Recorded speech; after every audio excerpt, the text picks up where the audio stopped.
Without going much further, I will say to you in studio tonight is the man Ras Makonnen, Ulde Makonnen, who will help I and I to slow down things a bit that we can explore. Things that are happening at full speed.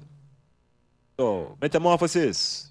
Give thanks to those who are listening, those who are patriotic to the movement, to hail those who are new. You can link up the Facebook. If you want to make a comment, www.stylzfm.com. You can get online 4531444 to the text. So you can share some of your insights, your own personal transformations, the changes that are actually occurring globally, regionally, from an perspective, locally. Yeah, enough things happening, and we're going to just sort of just move quickly because once another man is here, another voice is here, I can't be just simply monopolizing regions, thought. Il Makonnen. Greetings, my brother. Yes, I give thanks for another appearance. Yes, Iman, once again, give thanks to be here. Give thanks to be able to greet the people in the name of the Lord God, Jarastafari, His Imperial Majesty, the Emperor. All right, so we're here, and within this metamorphosis, we always ask our listeners to start to have them tools, them dictionary and them Bible and them map, pen and paper, and fire and whatever burns in paper near fire without creating an alarm. In the program here now, it's all about the I. Yes, the metamorphosis is about the I. And the I is the centerpiece of existence. The I is the power. So we address the power, and the power dwells within. So the program is to elevate and to inform and to extricate, where necessary, the I. From what? From false ideas, from delusions, from illusions, from all sorts of mental and psychological and to ultimately economic types of enslavement. How do we liberate self from the various spheres of enslavement? Now, on the island here, some things going on for the ones who don't know. Bleaching has been a phenomenon here. But parallel to that is preaching. And it reached a point now where the society seems to have been incensed enough to raise up a loud complaint about the people who are on our public transportation preaching the Bible. Yes, it has caused a stir, Makonnen, that it has caused the leadership of the JUTC to actually come out and say, we're going to ban this thing. And in the banning of it now, of course, the Christians rise up. The advocates for freedom of speech have gotten up. And those also who are defending personal privacy and sound, and self, within the bus, people who felt as though they were trapped, begin to also say, look, something is wrong. So these preachers, Makonnen, is real preachers or is hustlers? But the word out is that these are hustlers and drunkards. They can be seen in two lights, hustlers, drunkards. But to say that all of them can be described thus, I would want to suggest that that is not correct. For there are zealous persons of the Christian persuasion who are guided by their God, the said Jesus Christ, to go into these buses and to fulfill the Great Commission as established by the said Jesus Christ, which is to go into all the world and preach the gospel until the said Jesus Christ come again. All right, so you're saying that there is within the flock a set of committed. Yes, very zealous people. Very zealous. Now, there seems to be a set of people also who seem to be sort of capitalizing on this zealousness and this whole preaching of the gospel. I mean, but put it this way now. We hear it almost 7 days a week. Why do we need to hear it now on a bus? It's on almost all the media. You don't think there's a place in time now where people need to have their own right to silence, for example? Well, I tell you what, I am a bit surprised that the powers that control the boss should be upset about this preaching. If you look into the wider society and you see the levels of anomie, the level of violence, the levels of normlessness, clearly there is a need for some stabilizing influence. Yeah. And it is clear within the Christian context that that stabilizing influence must be religion. All right. So there is a something that is not measuring up, except that what we're looking at is Christianity going against Christianity. Iman don't have any problem with that, you know, because basically what they're doing is falling on their own sword. All right. You see, before the fall any further, Yes. we're going to run on this team as one of the teams to the Metamorphosis.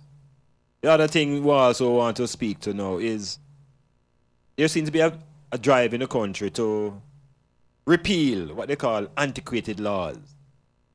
Laws like whipping, flogging, saying that these laws are contrary now to what they call contemporary ways of thinking and international treaties. You know, so that we have some laws that really want to come off of the books. Iman would want to express total agreement with the I. So, for example, now, they're making a big deal about flogging and whipping.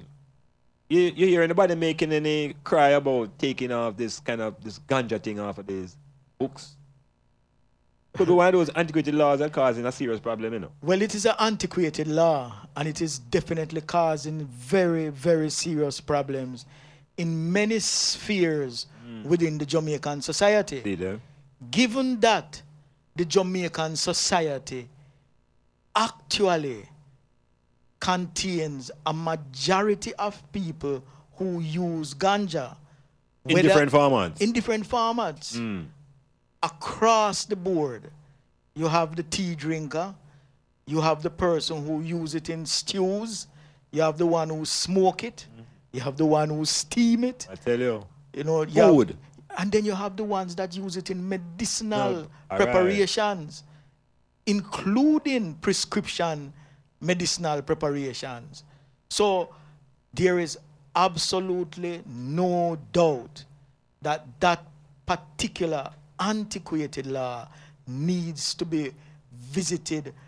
This time, the visit must be with the real intention to liberate the plant. Exactly, because there was a commission formed several years ago. Led by the latest team, Barry Chevans, professor. Exactly. And they made a mockery of the process. Recommendations were made. Those recommendations were published and never thrown out, but never acted upon. Look like it's a way of Jamaica operation, you know. Put a lot of things in writing, sometimes don't act. But these ancient laws, we have been acted upon them.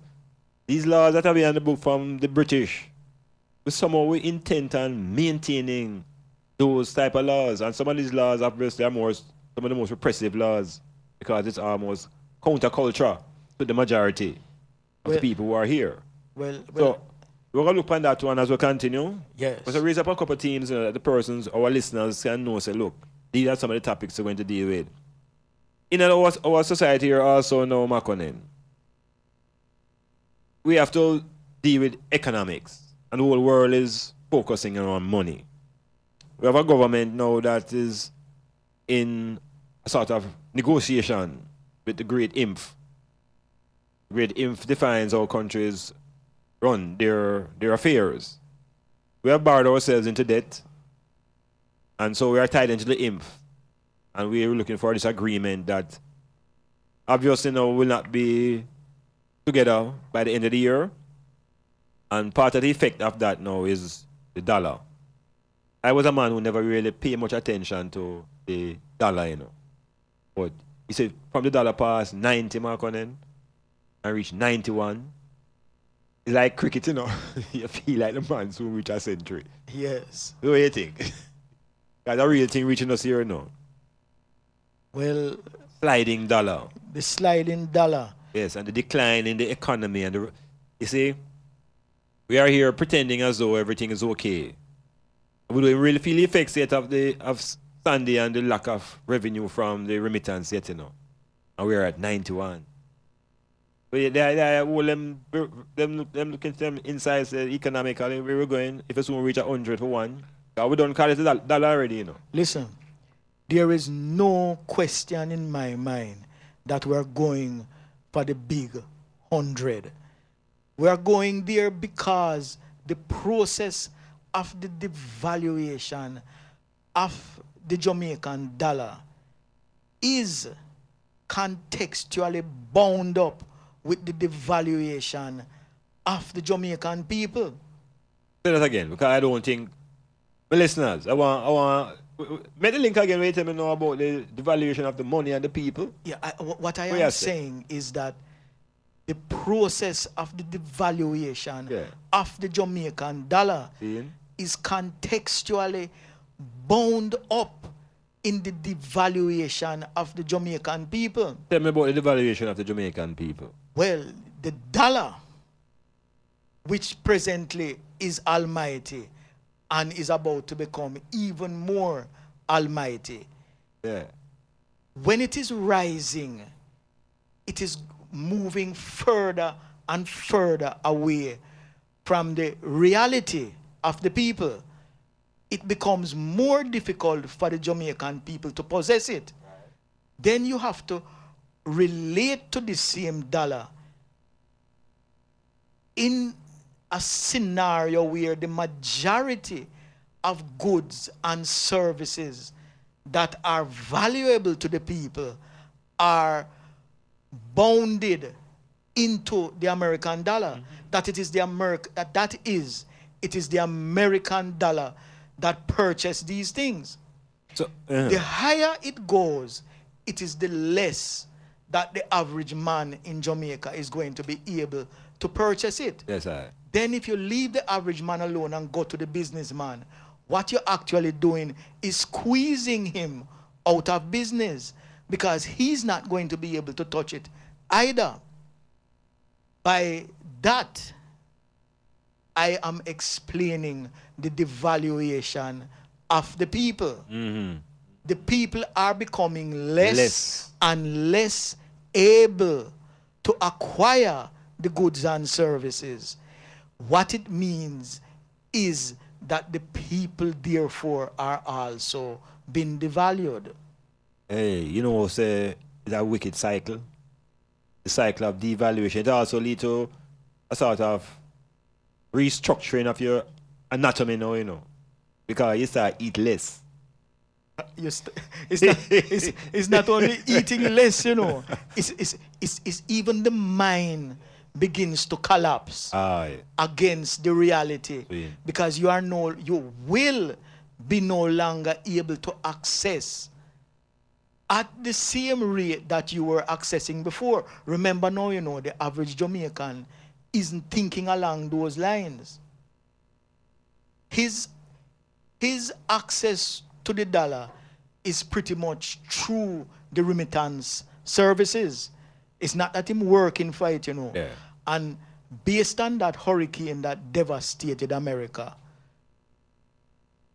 as you have said earlier, we are just beginning to be impacted by the lack of remittances coming into the country.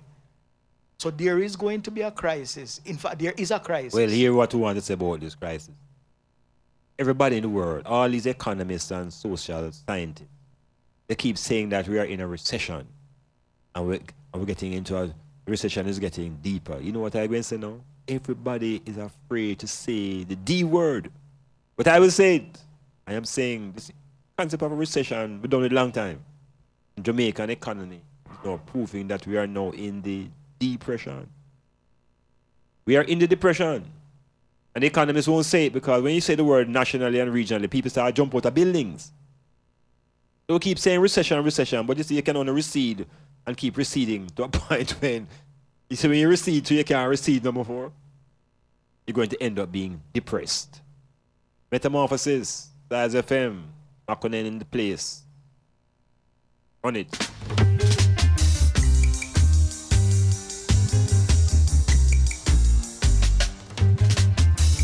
God shall not enter this arena. It is a shall enter. Is the son of Eve from Bozra? It is garments dipped in blood. All I know is that Jordan River Jordan River I go roll, I go roll, I go roll. Jordan River let it roll, let it roll, must roll. Jordan River Jordan River I go roll, I go roll. Jordan River I go roll, I go roll. Roll Jordan River, roll Jordan River, roll Jordan River. Let it roll, let it roll, let it roll. Roll Jordan River, Jordan River, roll River Jordan, roll River Jordan, roll River Jordan, roll River Jordan.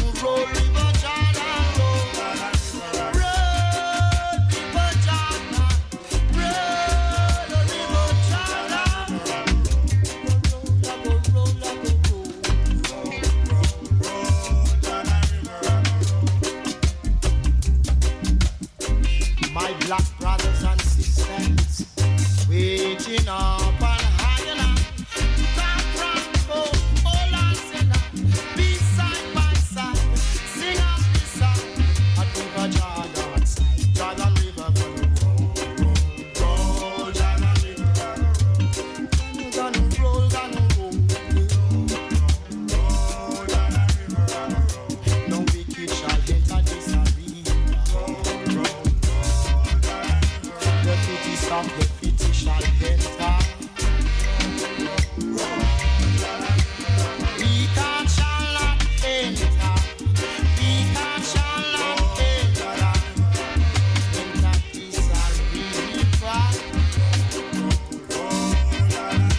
Now people come see Jordan River.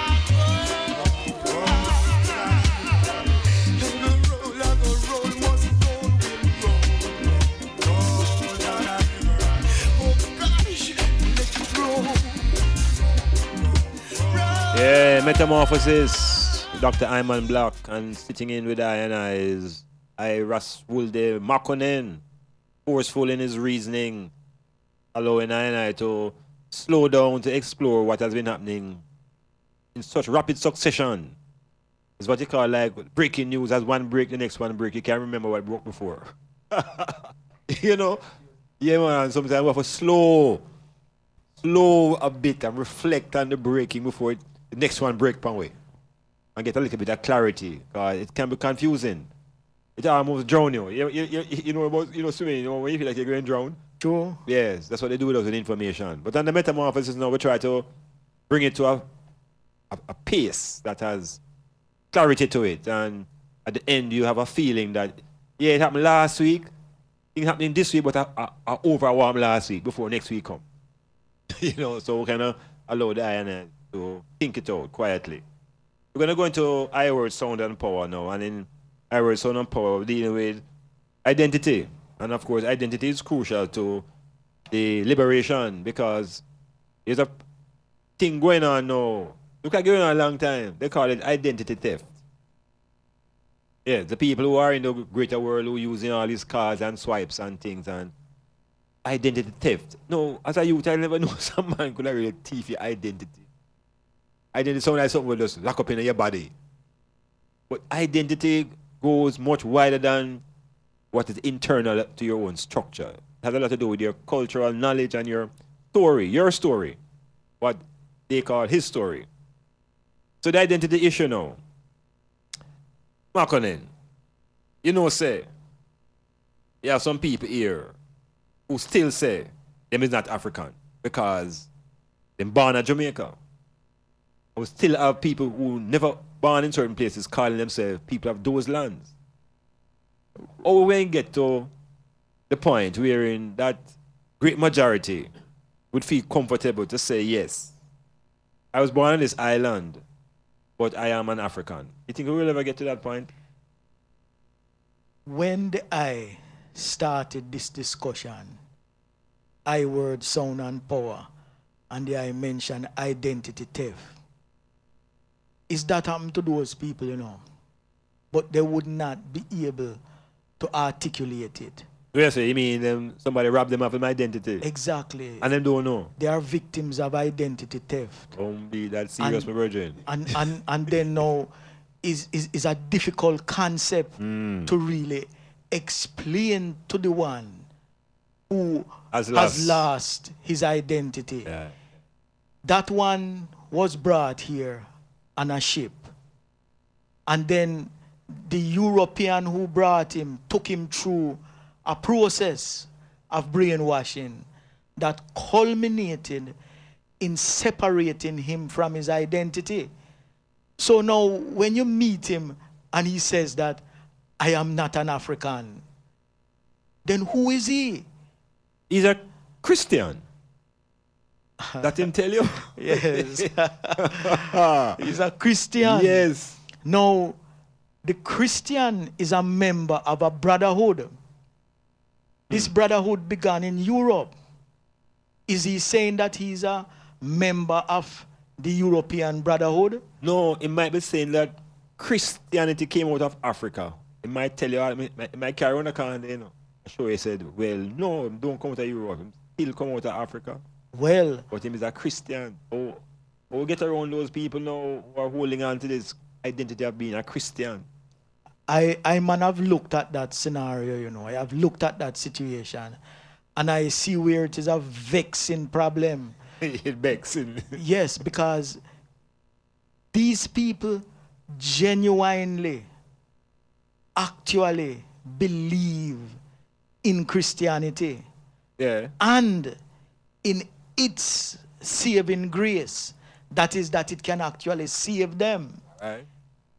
Now, the salvation that they seek has turned out to be an unreal salvation because it does not offer them relief from conditions here in this life. I don't think they're looking for any now. No, they're not. No, they're not. So them all right then. They are looking to die First. and go to heaven. So therefore those persons now do have no reasoning to try to be an African in consciousness. But them done program for those dead and try to go to heaven. And on the journey to heaven, you go further and further away from any chance of reclaiming your identity, which should be the focus of any man whose identity was stolen. But hold on now. What about the ones now who... So in other words, now, at the level of identity, is it that a one is a Christian before they're an African? Or how you think it's set up? Because it kind of looks as though they're forcing a one to make a choice. Like you either have to be an African or you remember so the European gave us a choice. Either you're a heathen, yeah, or you're not. And if you're a heathen, you're an African. If you're not a heathen, you're a Christian. Well, listen, what the European did first is the European stole the doctrine from the Jews, but he did not steal Christianity from the Jews. What he stole was the Bible and its scriptures. He then proceeded to organize this Christian religion. Christianity is not an African construct. It is a misunderstanding for Africans to believe it to be so. All right. Hear that music.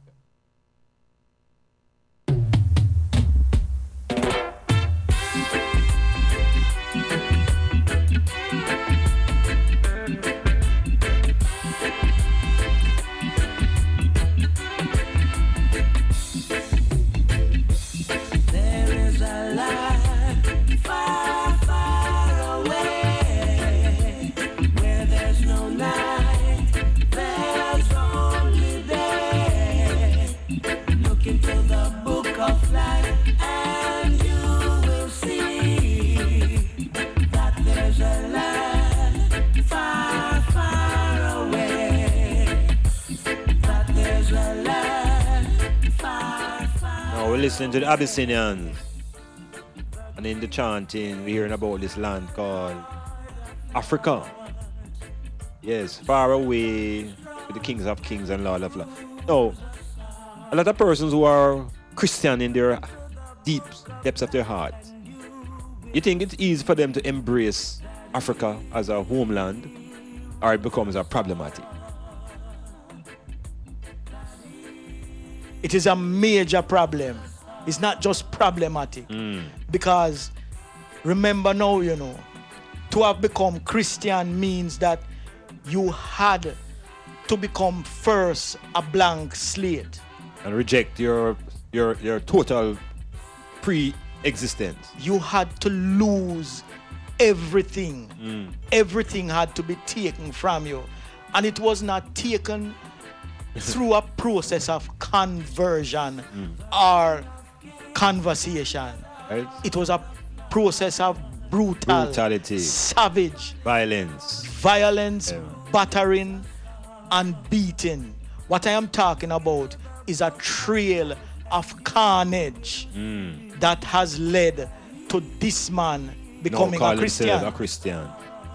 Now, because he's not aware of the carnage through which he has passed to now declare himself to be Christian, he and the doctrine of Christianity seems so fluently beautiful. He's under the impression that, well, I am what I say I am of a free will. But this man has lost his will. Even his will he has lost. And that is the road that led him to Christianity. The salvation of this man's soul is not in being a born again Christian. Definitely. In fact, it is in being a born again African. So far I know.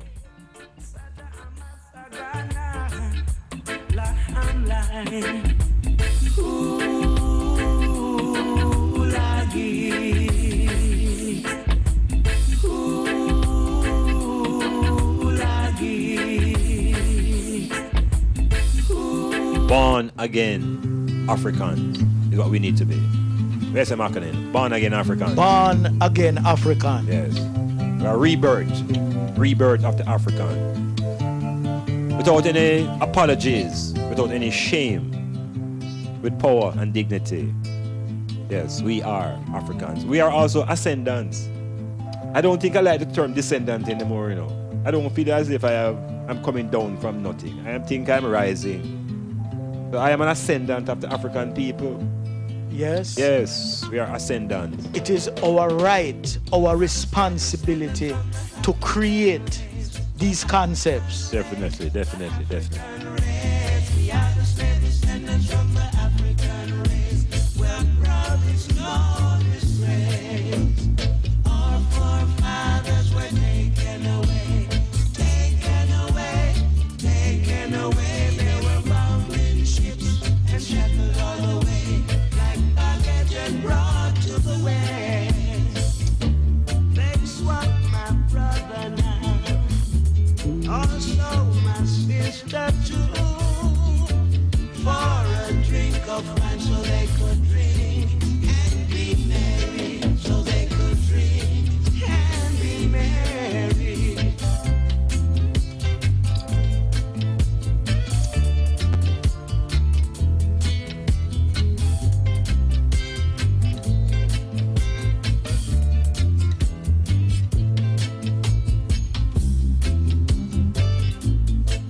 Yeah, in the I word, sound and power, looking at identity and the difficulty the black people are facing when given the choice, the so-called choice, between being a Christian and being an African. A lot of people on the continent who call themselves Christians though. A lot of the black people on the continent who are continental Africans who call themselves Christian. I think the indoctrination was heavier there than even here in the Caribbean. And continues to be heavy over there. It is the same process, you know, colonization and slavery. It is very little difference between the two. because both processes required a thing called conquest. Aye. Once conquest is complete, then you have the same brainwashing, theft of identity, theft of history, theft of culture, a total dislocation of the individual from all of those social processes that validated his existence within his local circumstances. Oh, and once them really recognize what going on, you know, that if a man thief your identity, you know, hey, you know, some man rob my email box with it and leave me a weird feeling, you know. Yeah, man. Yes. A man, what the word is? Hijack? No, hijack. Them do a thing. Them do a thing. Cyber robbery. And a man move me email, a man, something come through and I just lose my concentration and just push a button in the roster. Before you know it, you know, the mailbox just gone, you know. And the man, let me send out some message to all kind of people now, some is stranded and want some money and I tell myself, bro, imagine now I can't even defend it. You understand? Like a man have me and me can't even defend me. Man. Why? So this identity issue now, it's crucial. And as a people, we must recognize that identity is a thing that we rally around to build community, to build family, to build economics. It's the centerpiece of social building, the identity. So what is our identity? Here we are on the island now, and the motto says out of many one. What does that really mean? Who is the many? And who is the one? First, it would have to be one. First, there is one. No, the concept of out of many one is incorrect to begin with. Okay. It has to be out of one. Comes forth many. That the many will come. Like the creation story, we begin with Adam. Note carefully though, you know, I said the creation story. I'm talking fables here. Right. You begin with the one and then there's a multiplication outward and you get the many. So the motto out of many, one, is a denial also of self. The people do not wish to confess that it is out of the African that the multiplicity of people have come. And benefiting. And that is the reality. Metamorphosis, StylzFM, Iman, Blak, and a brown and white.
Where's about the Jamaicans? Rise and shine. Restore your strength and power. Where's about Jamaicans? I am observing the Jamaican persona, the Jamaican personality. Yeah. If you look at it, we are a very aggressive people. We go for what we want. We don't back up. We're not willing to give ground. So what is happening is there is a lot of infighting on every level, in every sphere of the Jamaican society. What we have is a scenario where Jamaicans will fight Jamaicans at the drop of a pin. Before the pin hit the ground. Exactly. Now, what has produced this phenomena? Edgy violence. We went to school under European tutelage. I know you're going to say no, we were being taught virtue. Well, the virtue that they taught us is not a virtue that they lived. You mean do as I say, not as I do? Exactly. What else, brother? Because they said to us, while they were tutoring us in the doctrine and philosophy of Christianity, that we should turn the other cheek. Yeah. But there is no instant in European history where they ever turned the other cheek. In fact, if you dare to box a European, what you're going to get is a box of bombs. Okay, I saw them deal with it. That is how they deal with it. But at the same time, they told us that we are to turn the other cheek. Something went wrong within the Jamaican psyche. Because what you're going to find, let us say, for example, the Barbadian, the colony now called Barbados, they will turn the other cheek. Gently. The Jamaican do not turn the other cheek, neither for the European nor for the black man. The Jamaican comes out fighting every time. He comes out fighting in Jamaica, he come out fighting in New York City. The Jamaican is just plain aggressive. So yes or no? The genesis of that? Well, listen, the genesis of this, we would have to go take a quick journey back into European history. And what you're going to find is that there is no more vicious and aggressive and sadistic human being than the European. The European will at the drop of a pin kill another European. They will even have a war for 100 years. Yeah, war seems to be a natural vibration. Very, very natural. So even now, while we are talking, the European is planning a war. What true? He's very fortunate though, because he has this innate urge, this inborn desire. It is at the center of his culture that somebody, something must die or be destroyed.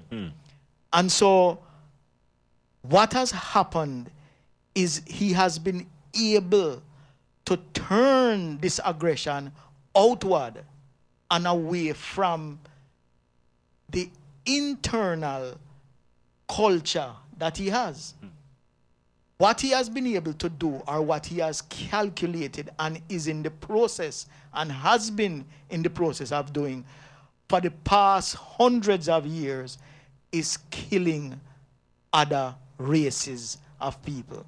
Well, you know, so the education system that this person that you have just described so eloquently, the education system that the British has put on us, it has made us have a thing, cultural experience, what we call mimicry. We tend to want to mimic the Englishman. And I'm saying perhaps now, to the extent of what they are saying, maybe we mimic the man to such an extent that his violence and his aggression and his brutality, we seem to have it locked now. Well, specifically in Jamaica. You right upon this rock, so. And yet, when they see the violence down here, they exclaim in utter amazement and shock. How could they? those barbarian African people here, and they don't remind us that they actually brought that behavior from Port Royal days here, you know. Listen. before we even were even brought here in slaves, you know. They were here behaving that way amongst themselves already, you know. Terrible, man. So when we are being labeled now as violent people and heathens and now should become Christians to avoid this behavior, something is wrong. And listen, recently up in Brixton, there was somewhat of a uprising among the people when they burned down some shops, and there was social discord. And they blamed the black people. And they were talking about how the people were violent. Yes. And yet, they are not willing to face the fact that in 1919, they had this terrible bloodletting in Europe that they called the First World War. Okay, the first European war. But it wasn't even the first, still. It was a European tribal war. Yes. Yeah. Then later on, around 1945, Another one where they killed each other like dogs. And now they turn around in amazement, total shock, to say that the Jamaicans are so violent. We, on a natural, social basis, are not people like this. If we were people like this, when they came to Africa, they would have died at our hands. Instead, we hugged them up and we embraced them. We thought that they were like us. Being our prize. Now that they have, now that the years have been traveled, and we have become as violent as we are, clearly they are not only shocked, they are thinking to themselves, what is going to happen to us? Because these people are going to overwhelm us in time.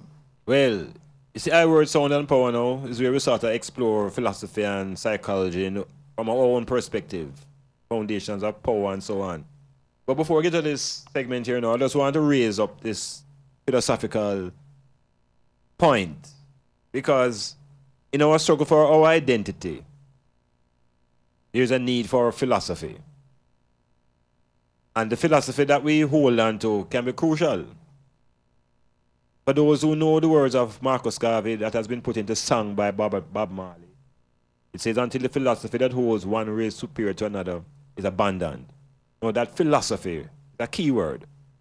When we begin to question ourselves, what is this philosophy that keeps holding one race over another and promoting war? Now, in order to overcome that philosophy, we have to begin to see who are the philosophers. That philosophy don't appear just out of thin air. They come out of the minds of man. And if you're going to begin to embrace a philosophy that's going to deal with that injustice, that white supremacy ideology, then I'm saying no, we must begin to identify who are going to be the philosophers that we will follow. And we have been given a set of philosophers over history and time. But in Christendom, which is the dumbness that controls the minds of so many black people, two great philosophers have been presented. One is Moses, one is Jesus. Now, in this Western construct, these are the two great lawgivers. And nearly all persons connected to Christianity and Bible studies and knowledge pay homage to Moses. First of all, Moses was the man who brought these commandments from God directly. And secondly, Jesus now was the son of this God whose Moses' laws reflect.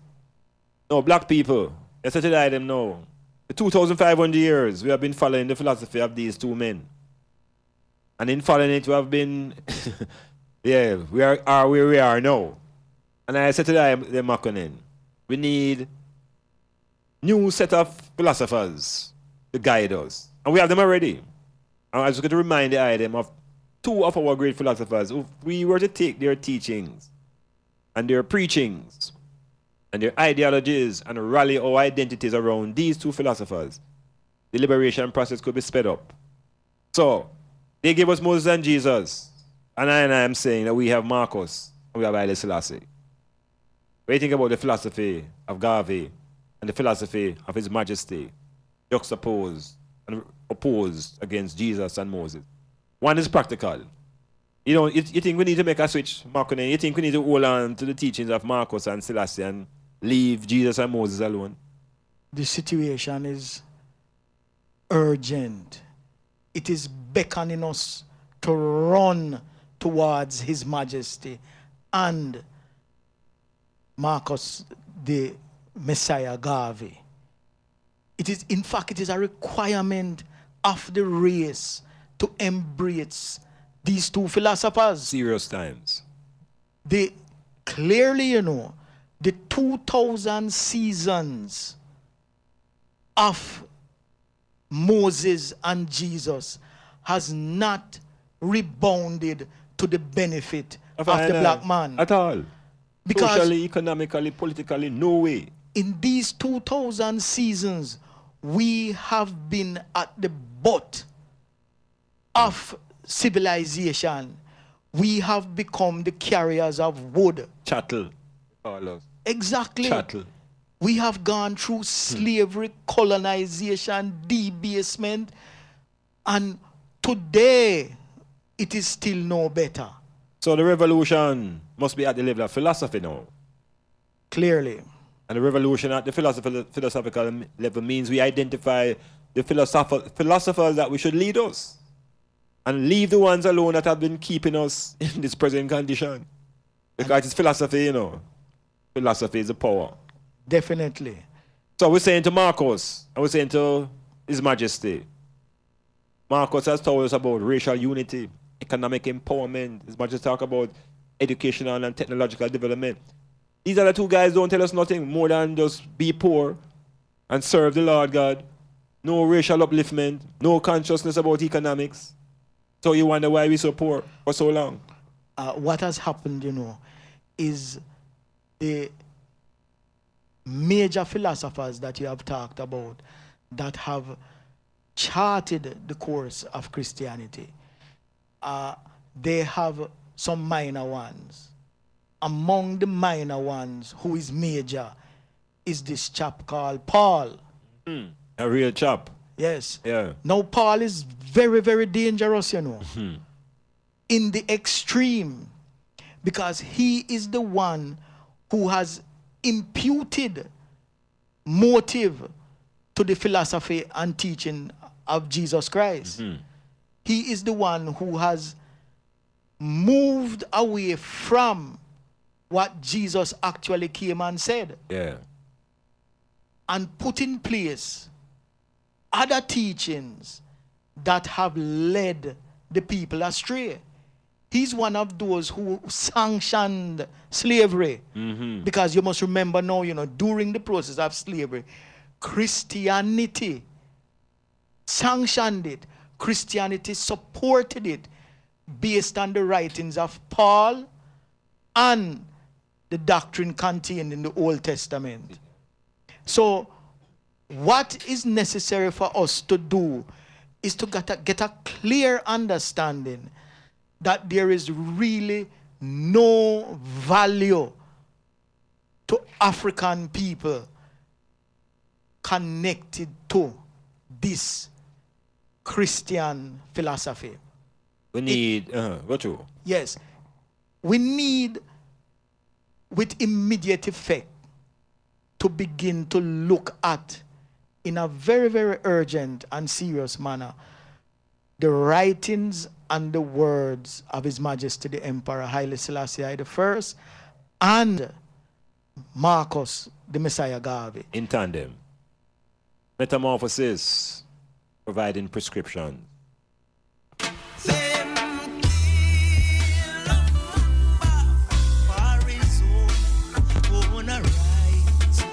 Them can't kill the Rasta man at all.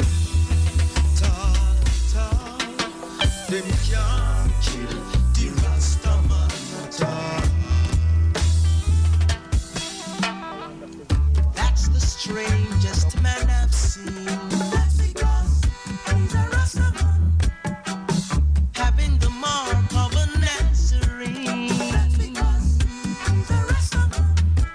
He carries a prophetical message.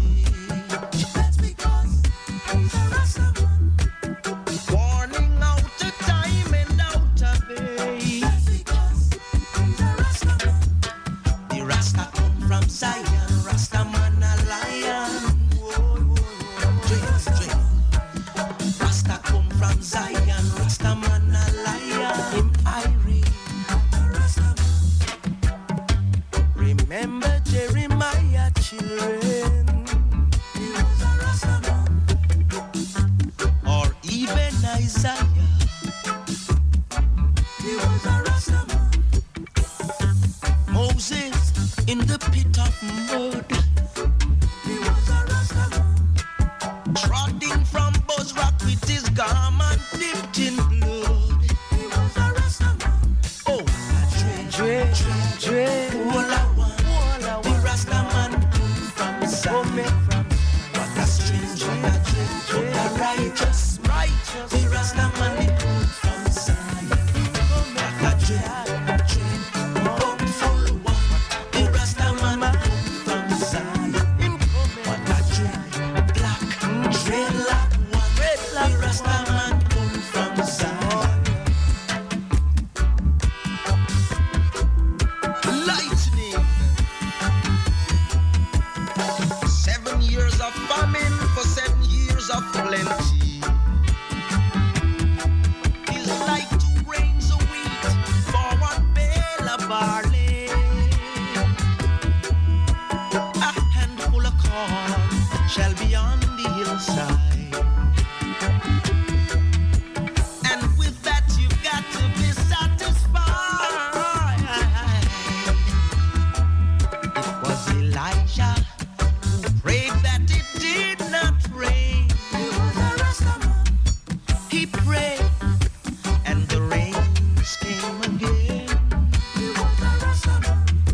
It was Joshua who commanded the sun stand still. He was a Rasta man. He did that according to his master's will. He was a Rasta man. What a dream, all I want. The Rasta man from Zion. What a strange, what a dream, what a hopeful. The Rasta man from Zion. What a black dream, hopeful one. The Yeah, Rasta so as we man come out of this segment of from identity, Zion. we can't come out without speaking about the identity now of Rastafari. Because the Rastaman really sort of come to impose a new version of identity. You know, after being on the plantation for hundreds of years and being chattel, it's easy to forget who you really are, you know. When the Chinese and Indians came, they came as what they were called indentured slaves. Not chattel slaves, you know. Indentured. So being indentured means you have your name. It means you have your religion, you have your philosophy. Crucial, you know. That's why the Indians and the Chinese and Jamaicans are way above the black people here in economics and social status. Because in their coming here in the 1850s and so on, they came intact. They didn't lose any of their self-esteem. They didn't lose their language. I'm still named Lee and Chin and Yang. When the Africans came and became dismembered and this everything. To the point now that we are now Richardson and John and William. Is it really sons of William and John and Richard, you know? It's the sons, because these men now became the sirs. And they created what was called the sir's name. And so they gave the Africans the surname. The owner, the name of the owner. The Chinaman never lost his name. It still remained Yap, Lee. The black man became brown. You ever saw a black man named White? It's the weirdest thing, you know. The Chinese and the Indians were able to pass down their oral history and traditions from one generation to the next when they came here. And guess what happened? Without even interrupting that thought, they also recognized that family good. Yes. And that was what was reversed in the teaching of the Africans, that family no good. And the European was very successful in dislocating the African family. Well, I mean, I tell you. Now, you see the Indians and the Chinese, they don't think about these things, you know. Not even the black man don't think about it. There is no memory of what we lost when the process of slavery was completed. The Chinese who came here into slavery, along with the Indians, they only lost the physical country from which they came. the language remained intact. It is not that they spoke it widely, but it was there for those who would want to talk it. They were able to sing in their language. We were forced to sing in the language of Europe. And guess what? They were not forced to believe in no God. The Chinese and the Indians escaped believing in the forced belief into God. Into the white man God. At all. Yes. So, at the center of the Chinese man life and Indian man life is his family and the money. Yes. And at the center of black people life is God. Is the white man God. So, how can we ever know, be prosperous, like these other races, when at the center of our being is the concept of the white man's God, and we don't have any value to money and family? The thing back way is, my brethren. We must now move away from and begin to reflect a black philosophy. That is what is needed in this point in time. And that is what Rastafari, in the person of the living God, Aye. the Lord God Jah Rastafari, His Imperial Majesty the Emperor, that is where the Rastaman comes in. The European assumed that he had so totally whitewashed us that it was over. Yeah. But out of the works of Leonard Howell and a few other great black men, The Momo warriors. we have survived and we are not Europeans. The philosophy of Rastafari has nothing to do with Europe. The time is now for black people to begin to question what is it that Rastaman is talking about. Because clearly, I and I now go away. I and I is here to stay. I and I will always be here. What we want is the consciousness of the many to grow within the consciousness of being African. Because the Rastaman is the man in the island now who insists that he's African. Just like the Chinese man who has never been to China. He's not criticized for not being a in other words, so him never born there, don't read the language, yet he calls himself a Chinese. And when the Rastaman say he's an African, he get criticized because people tell you say we never born there. So how we can't tell the Chinaman say never born in China? So him can't call himself a Chinese. What happens, you see, when the Chinaman come to build the bridge, and the Chinaman who never has ever seen China, when he's passing the bridge and him see the Chinaman, yes, him know who that is, you know. Man. I'm a brother. Solidarity. Yes. Instantly. Instant. I'm a brother that. So why when we black people broke up now, we wonder, you know, so how him so brown? And we'll get into some differentiation and theme here long, and how him so tall, and why him no so broad. How him so black. And how him so black. Metamorphosis.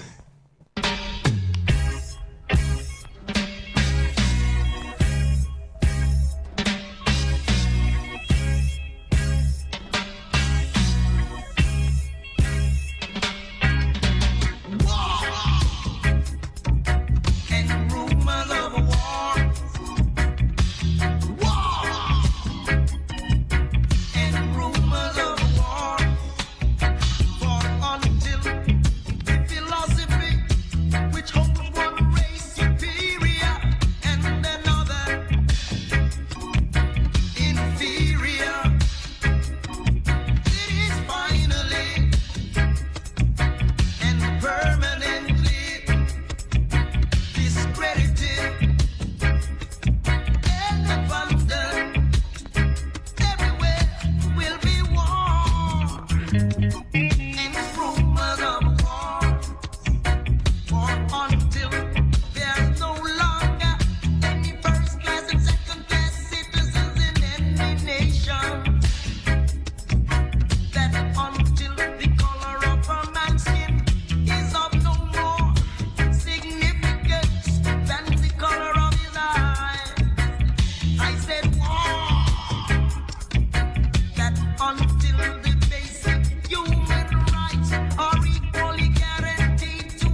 Yeah, we are confident. But you see the victory that we need, it can't be just all about good over evil, you know. We need power. Yes, because there are many good people with no power. And there are lots of evil people with power. So it's in the mix. We need power. Because who's running the world? It is the powerful who are dominating the powerless. The majority of the powerless look alike. Yes, I could reverse that and begin to search and seek for power. Economically, military, scientifically. But at the moment, within I word, sound, and power, we're talking about power within the eye. Consciousness, what we need. Metamorphosis.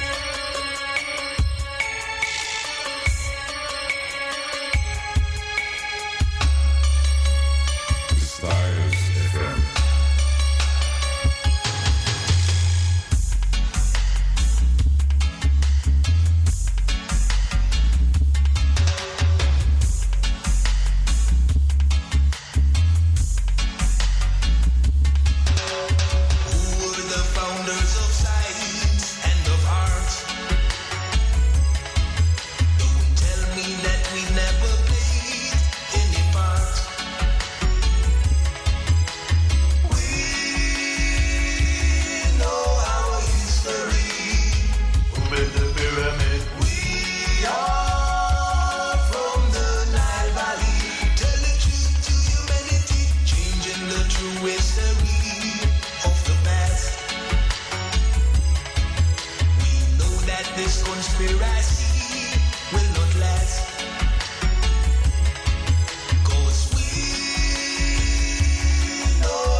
Yeah, African World Affairs on the Metamorphosis. Our story, we will make an input into the consciousness of our people and for all persons on the earth who need to have knowledge of the reality of how things really went.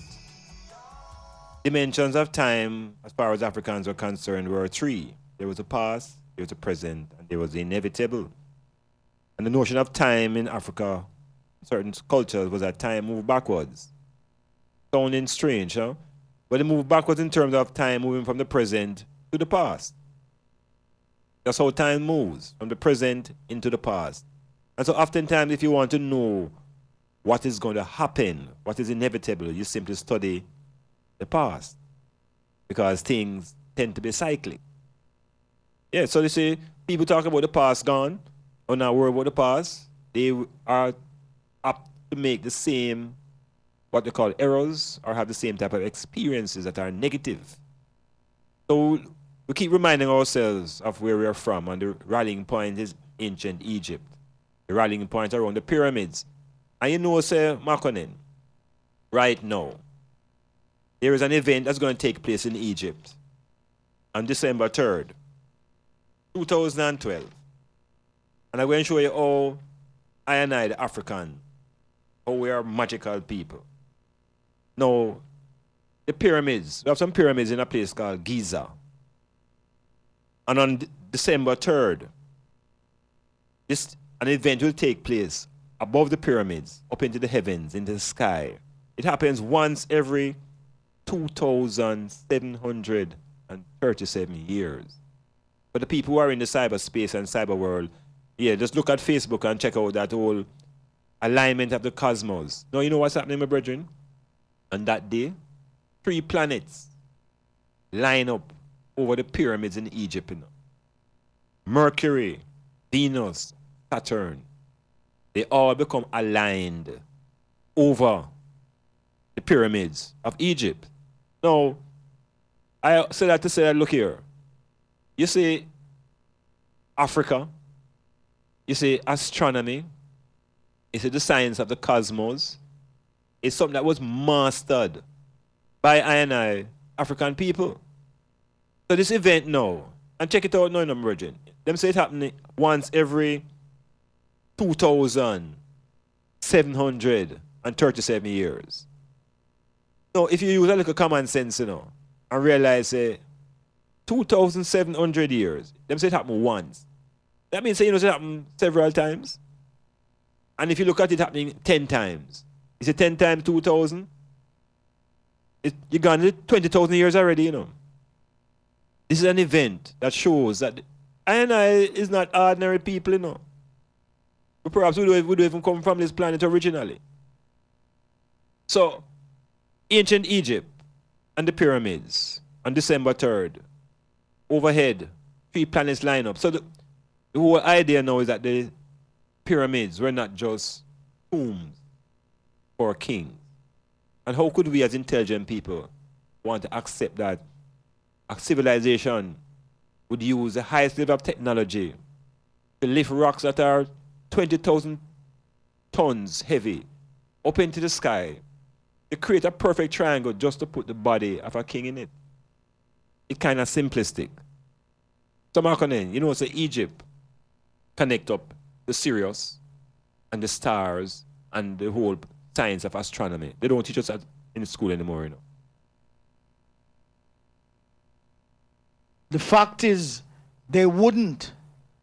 It is easier to explain that these are the tombs of the pharaohs. But the vastness of these constructions clearly could not, as you say, simply be to house a dead body. Yeah, you can imagine that? And they teach at the highest levels of our academies.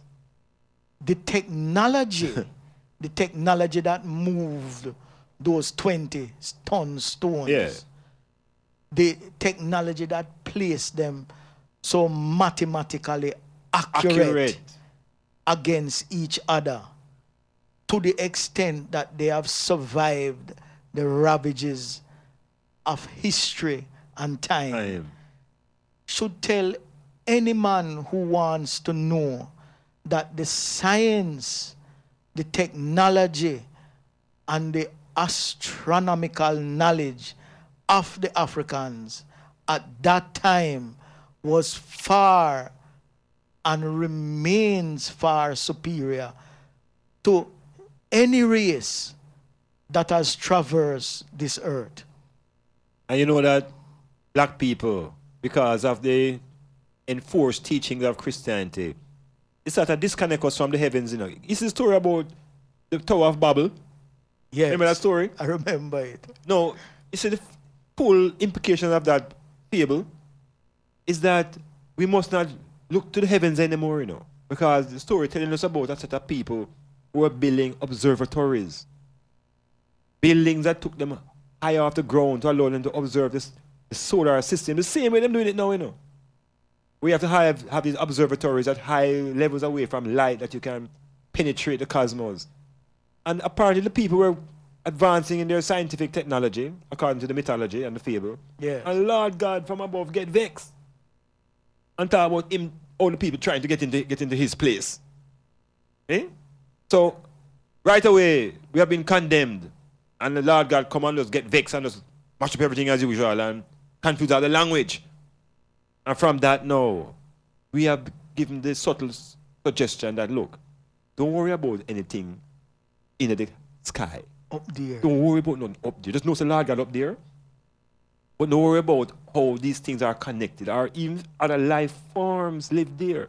In fact, remember, say you're soon dead and gone up there. So wait until wait you're until dead. when you're dead, then you know what's up there. Yes. Yeah, Metamorphosis. I get out of it.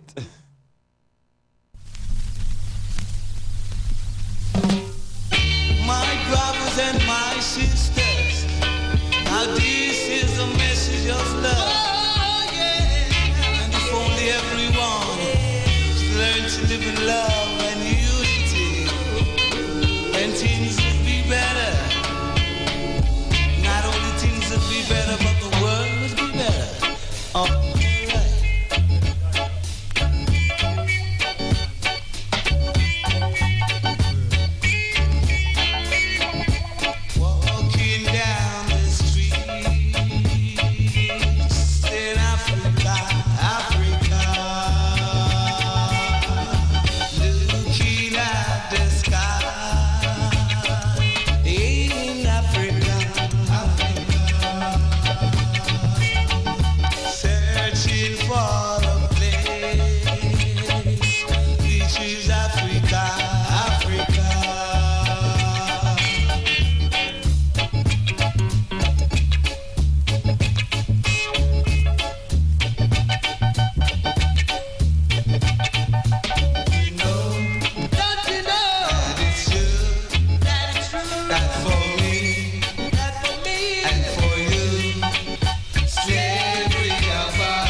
96.1.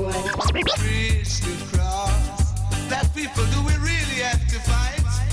Black people, do we really, really have to fight? You see, where I live, in the heart of the city, in the ghetto of the city, baby. All I can see is confusion, y'all. Every day all I can see is a brother against a brother. You see a brother against a brother, I will tell you. Yeah, just a brother against a brother, I would say. Too much confusion. You see, I can't take it no more in a Babylon. See, I be going out of Babylon. Then I be going out of Babylon. I be going on the first train tomorrow. Where I feel no pain or sorrow. I be going on the first train tomorrow. No need no baggage, I will take it down, say. Yeah. No need no baggage, I will take it down, say. All you got to do is to be clean, y'all. Every day I pray for this little hour. The righteous be glad and the righteous stay, y'all.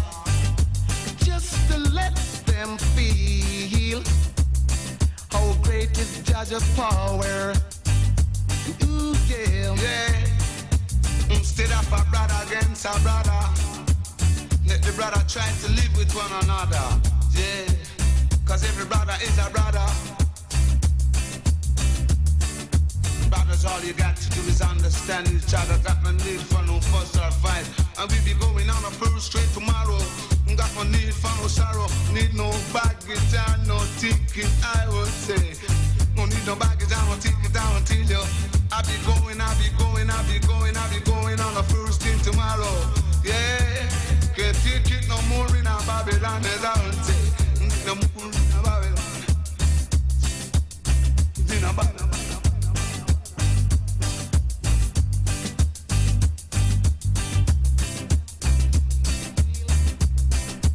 Yes, Africa in world of years.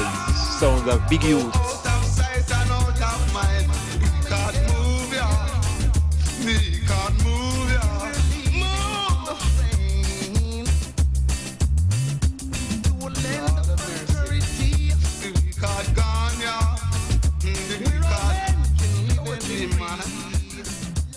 Yes, and I stood here with Makonnen, you know, and Jacko. The man fly out and flying enough, you know. We're not just all I grounded, but we are ones who travel out and allow us to know what's happening out there, you know. That great big America. Well, I say a long time in the America, you know. I tell you the longer I'm doing, the longer I'm doing. Yeah, but we have to move. Because things and times are different and people must go and gather experiences. Now, before we come to the section about Africa, I want to speak about the African family system. Because we have lost a lot in construction of family to the point where we reach a point where we say family no good. Now, if we try to understand the genesis of African family structures and families and our societies, before we were invaded by the Euro forces, much of African society was what we call matrilineal. Makonnen, matrilineal. Matris represents the mother, and lineal represents the lineage, where we would trace the lineage through the mother. Very, very important construct. Even things like inheritance through the mother. So the woman in vast amount of African societies was the centerpiece. What has happened to us now, Makonnen, since the European has invaded? Something happened to that whole family structure. It gets shake up. Well, it got shook in the same process of social dislocation, so that too fell by the wayside. The family. The family. Oh, that's shame, because it's the foundation of the nation. Yes, but you see, the foundation of slavery was a workforce. True. Family. Okay. Was of no importance. No importance. To the social order of the day. The only family that was of importance was the family of the slave master. And the Europeans who assisted him and the plantation. Yeah. As far as black African family, the most that they could do for us was to beat out all concepts of family and social order. The process, brother. What was needed was a virile black man. Virile. Tell me what that means. Well, an African who was able to perform the work of a stud. You know, so me hear some man today that call this thing a work. Is a work? Then it was a work, because once them identify him Yeah. or identify them, Yeah. then those men never went into the field, because their job, it was a work. Work. Their job was to impregnate a continuous line of African women on the way to the field. Is that the man I call now have enough baby mother? That is the output of that? It finally produced the baby father, because the baby father is a man that impregnate as many women as possible, and then you ask him how much picnic him have, and him say him have 20. What you mean? You have enough youth? No youth, may have 10 baby mother. Yeah, man. Because during the process of changing the matrifocal society that you speak about, it was necessary to produce large amounts of children who would grow up to take the role of slave. And then those same children, another workman, a stud, would be identified, and the process would replicate itself. So we end up in a society where the former values that maintain the social order were now out the door, and there was nothing to replace it. Because remember now, you know, I and I could never concede that what was taking place had anything to do with family. Seeing. The value, the concept never exists of family. No, it Work gangs. it was a Slave social forces. order Yeah. established by the European for strictly economic purposes. No other reason. And you know, so as I speak about these males who turn into producers of babies, you know that the Christian doctrine now strengthen the man them with stories like Solomon. That Solomon was a man who had enough woman, and they ignore the fact that Solomon had a tremendous amount of wealth, finance, his offsprings. So somehow we got caught up in the plantation behavior of being breeders. Even today, I don't hear that address women of other races as breeding. I never hear about a Chinese woman who breed. No. I want to hear about Indian women who breed. Because that is what them did call it during the slavery. Aye, and we're still carrying it through. That man still try to breed up woman. Well, it And mothers still want them girl people to go breed. Yeah. Show say them is woman. in baby mother breed. So we're caught up at a level of ignorance towards the concept of family. And we are trying to identify some of the genesis of it, which is really the plantation life or the plantation death. I want to move towards addressing the correction, because it takes knowledge now. Your male begin to reprogram his brain towards family and race and generation and responsibility. It's a big gap that you know. And then respect for the woman. Ah, my brethren. So the process that we have undergone of losing the concept of our family, of forgetting that the mother is the foundation of the family, and that through the mother there is stability and there is respect for the home and descendancy, and the struggle for ownership for the children was never part of African tradition, you know. In this Western framework, under this Christendom, there's no fight for children who own the picnic them. And where we are coming from, there is no battle about ownership because the child was a member of the community. And the community was the parent. What going on now, my brethren? Where we reach? We're at a stage now where there's a lone female struggling with 1 to 10 children. No specific father, because she has become baby mother for several fathers. And you know, it's a very tricky road, you know, because a lot of the women justify that behavior by saying them have more money coming in from different sources and strategize.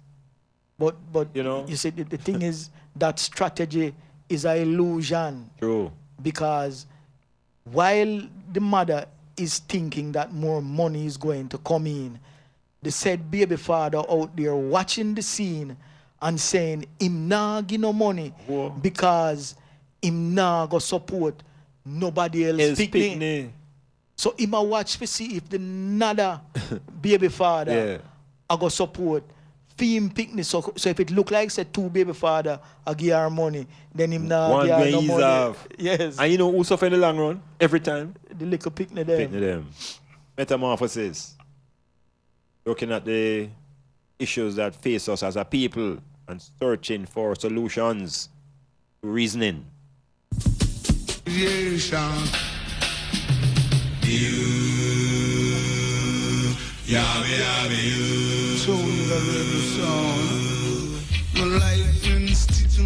Lightning, a lightning clap on a weak heart clap. Say not to play with the rhythm, move, not to rock with the rhythm. Come to see Jah. Natty, natty, natty, natty, natty, natty, yeah. Natty, natty, natty, Congo. Natty, natty, natty, bongo, yeah. Natty, natty, natty, natty. Natty dreadlocks rhythm, yes, dreadlocks rhythm. 72 different nations.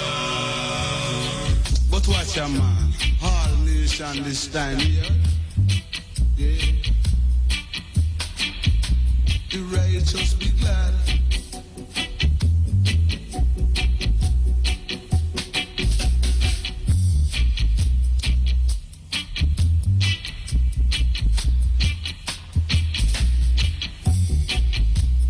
StylzFM. StylzFM 96.1.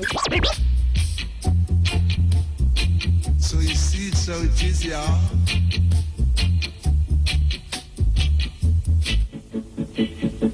Listen to Big Youth.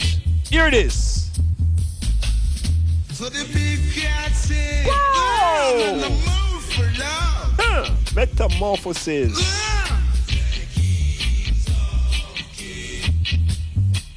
Here up to Splash in New Jersey. Splash Radio taking styles further and further out there.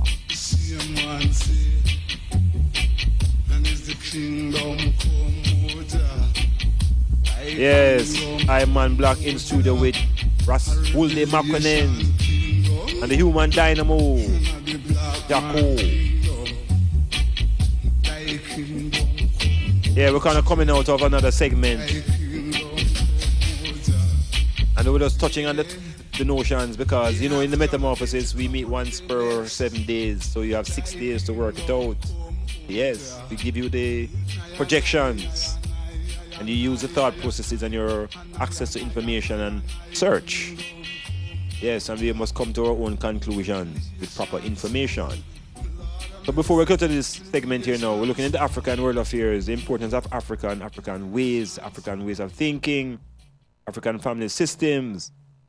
And you know, one of the family structures of Africa that has been taken from us is the extended family. The construct of the extended family. That has been foundation to unifying African people. But here in the West now, since being put on the plantation and dragged about the place and then turned loose in these emancipation processes, they tell us that now we are free and we're on our own. So how do we rebuild families now with the ideas of Christendom? You know that one of the important ideas of Christianity is what you call monogamy. In African ways and living, we also had the alternative to monogamy, which was polygamy. We had choices on the continent.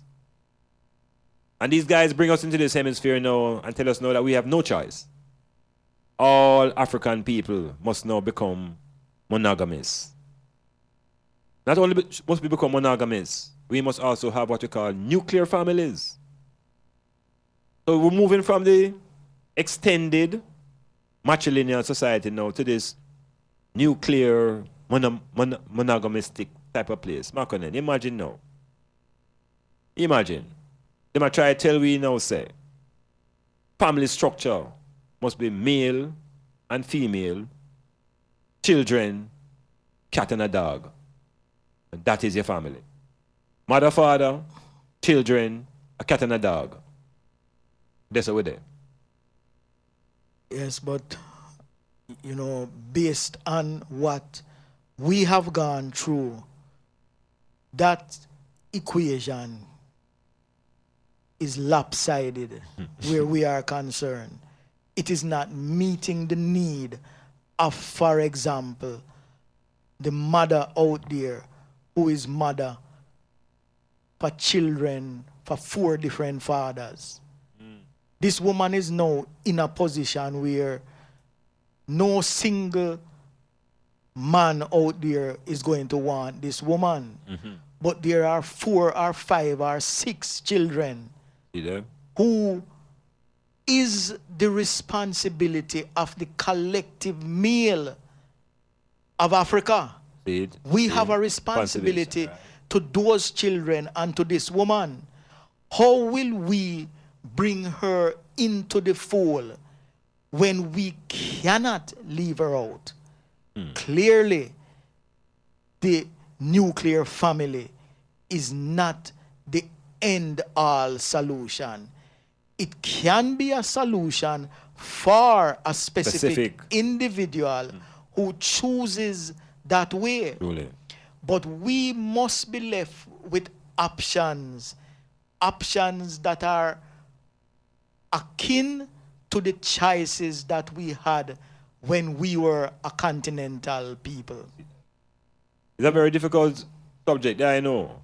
Yes, very difficult. Very difficult subject. But it's a subject that can be confronted and ought to be and resolved. Yeah. In fact, it must be resolved. Yes. Because we cannot continue to leave so many children to the care of one woman who, in most instances, has not gone through either by experiential learning or academic learning, acquired the process of child rearing skills. No, she don't have those skills. Consequently, the society itself needs to create systems and put social orders in place that take care of that family. And you know, it is such a deep issue because the males now who meet these women with children already and still proceed to have a next youth. We have asked that man to really think about what is it him is trying to achieve. Well, or grown that because the woman, as long as she's not being raped, you know, it means a man go there. And the man go there is oftentimes with the knowledge. Oftentimes they may not know they should have other youths. But when them do know, and them go on and here to belly up again. How break them cycle there? The failure of Christianity becomes the work of Rastafari, because it's I and I have to step to the plate and begin to deal with these problems, because it's black people problem. Definitely we have been left holding the bag, and no matter how hard Christianity try to solve it, they cannot solve it, because the machinations, the mechanics don't exist within Christianity. Christianity see that woman as a sinner. I tell you. And right away she's condemned. Condemned. And the children are also called all sorts of labels. They're no longer, their identities now become confused. Remember, they were born in sin and shaped in iniquity. So it's worse now. It double the worse. So the double sin and double iniquity. They need to come to Rastafari, where they were never born in sin and never shaped in iniquity. Just conscious. Just children. Conscious. Children of Africa. Rastafari.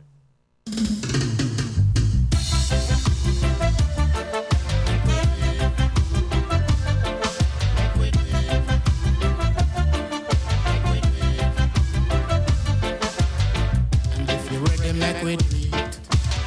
And if you're ready, make we do it. Make we do it for Jah. Make we do it for Rastafari. Make we do it for the roots and culture. Make we do it. And if you're ready, make we do it. Make we do it and make we do it. Make we do it and make we do it. Make we do it. Make we do it. Every nation have to do it. Make we do it. Every nation have to do it. Every nation have to do it. Every nation have to do it. Make them do it, yeah, make them do it. Make them do it, yeah, make them do it. Do it for Jah. Jah Rastafari. Roots and culture. Do it for Jah. Jah Rastafari. The roots and culture. I make we do it, I make we do it. I make we do it, I make we do it. And if you're ready, make we do it. And if you're ready, make we do it. And if you're ready, make we do it. And if you're ready, make we do it. I make we do it, I make we do it. I make we do it, I make we do it. I make we do it for Jah. Jah Rastafari. Rastafari. Rastafari. Rastafari. Make we do it. And if you're ready, make we do it. And if you're ready, make we do it. And if you're ready, make we do it. I make we do it, I make we do it. I make we do it, I make we do it. Make we do it for Jah. Jah Rastafari. The roots and culture. Yeah, Metamorphosis in studio here with Rasul De Makonnen. Slowing it down that we can see clearer as we advance to our next segment. Deconstruction series. The myths and the fables and the allegories. The nursery rhymes and the proverbs. What do they really, really mean?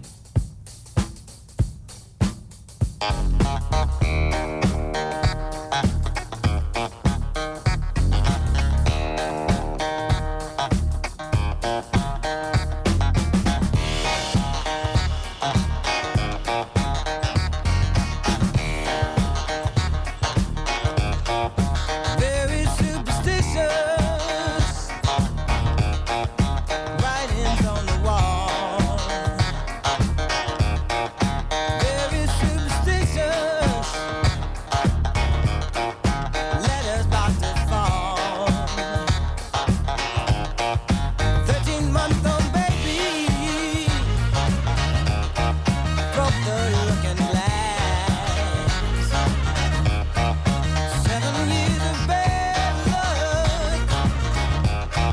Look at things in your past. When you believe in things that you don't understand, and you suffer. Yes, we are exploring the things that we believe in. The systems of belief that we have been given since the days of the plantation. These systems of belief and thought were forced upon I and I. We couldn't even question it. Because those who had the power to question it had their tongues cut out of their heads. Yes, that brutal. So belief systems have been forced into the consciousness of black people to the point where come and tell you, say, you name John Brown. And he say, no, you name Woolday. And him say, no, you name John Brown. And he say, no, you name Woolday. And say, all right, I'm going to throw you over the ship, make the shark eat. What your name? What your name? Is that them type of brutality face I know? That in order to save our skins, we have to just imbibe and just suck in things that we never even really fully accept, but they say just to survive. We say yes. Yes. So one of the things that we've been saying yes to is the whole idea of this force called the devil. We have been forced to accept that there is a force called the devil. No, I am not so sure if the ancient Africans were locked into this struggle between good and evil all the while in Africa. I think we had more conscious things doing. But on the plantation and in the slave conditions, we were told about this entity called the devil. And the devil is the source of all evil. And the devil is a tempter. The devil will make you do wrong. And the devil will make you go to hell. All right. So, we end up believing that there's a devil. And we hear that the devil is the anatomy, the anathema to God, meaning these are two forces that are in total opposition, God and the devil. So in order to overcome the devil, you have to put God now at the center of your life. And I'm telling you, my people, it is the greatest trick that has ever been put on us. Because number one, there's no real such thing as a devil. And number two, if we bring this thing called God at the center of our lives, you know what we are brought into the center of our consciousness? Look around us today and look at all the destruction that has taken place on the earth. And in all that destruction, we define it as acts of God. We never call these things the acts of the devil. So I'm left to wonder now, who and what is the author and the source of destruction? Is it really God or is it the devil? Marconin, we're up on the plantation, we're still on the plantation, we're hearing about the devil causing us evil. But to date, maybe that I can help I. Give an event or an experience where the people of the world say, yeah, you know, the devil caused that. Because everything else I hear about is act of God. So why do we need now to be embracing this God? Is that serious thing, you know? Yes, I. Yeah, man. What a carnage. Sandy passed through and destroyed the place and says the act of God. Them say God get vexed and wipe out the earth because they never liked the type of people who was on it. Anything that going wrong, when people dead suddenly, them say don't worry, it was God's will. So everything that going on the planet earth that is evil and negative, it is the will of God. So why now should I and I now bring this God into the center of my consciousness? So like I like destruction. How do we get out of this, my brethren? What a carnage. What a destruction of bodies. What a death of souls. 2,000 seasons of this myth, this fable that has totally paralyzed us as a people. Wicked, wicked, wicked thing. Rastaman, there I ask, how do I and I get out of it? I and I can free I and I self, you know. But the freedom comes in letting go forcefully and aggressively of what the white man has told us concerning this whole business of spirituality and religion. The fear of God and the fear of the devil. You're living in fear of not only the Satan, you know, but you're living in fear of the Son of God and God himself. What a terror. That's a terrorism.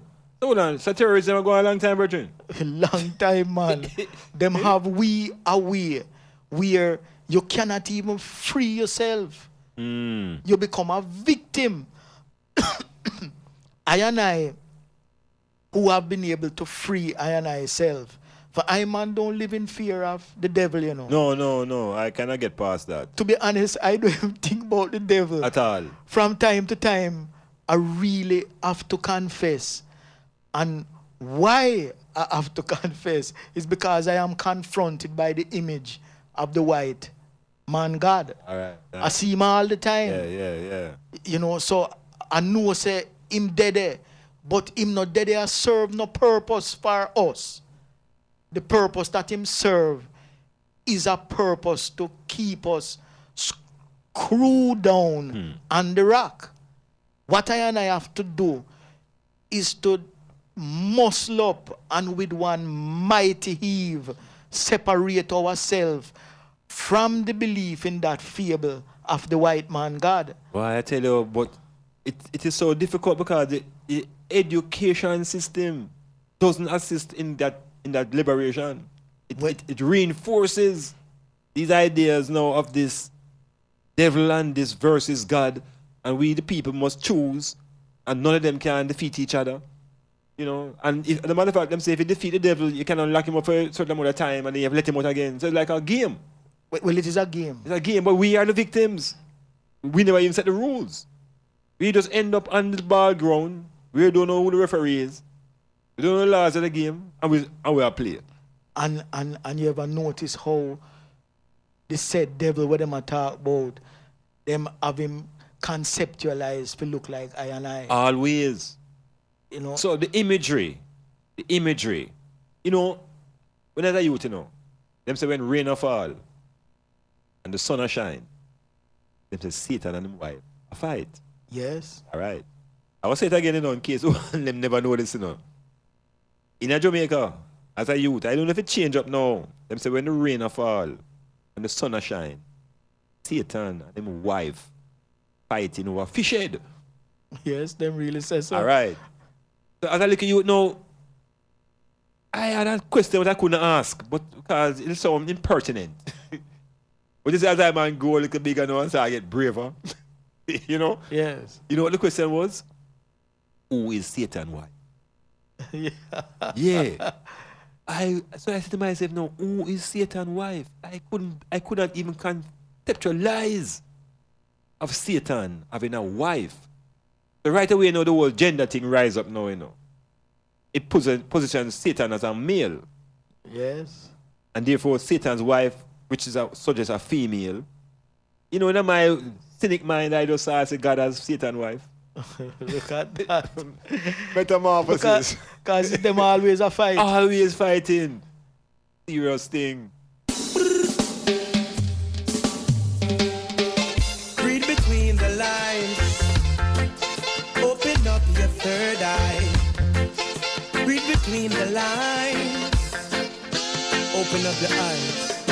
Mystery Babylon, yeah, has got the people's eyes blindfolded, lost in a nursery rhymes, culture and fiction. Still there's a real world, check it. And it's full of so many things that are not right. It's no fairy tale, it's a harsh reality. Ooh. It looks like the three blind mice. Them are the big guys who put the price on the rice.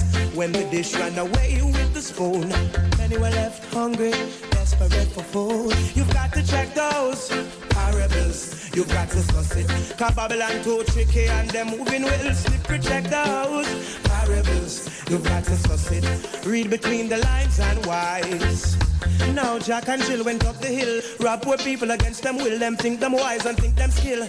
No get no order. Humpty Dumpty had to fall. Him scorn the Yes, and it's climb the wall. And highly parables. him had to call to get the plaster. Yes, The parables. Yes, You see this business of evil and devil. yeah. The works of the devil is terrible works. All right. Wicked. It includes rape and murder and pillage. Yeah.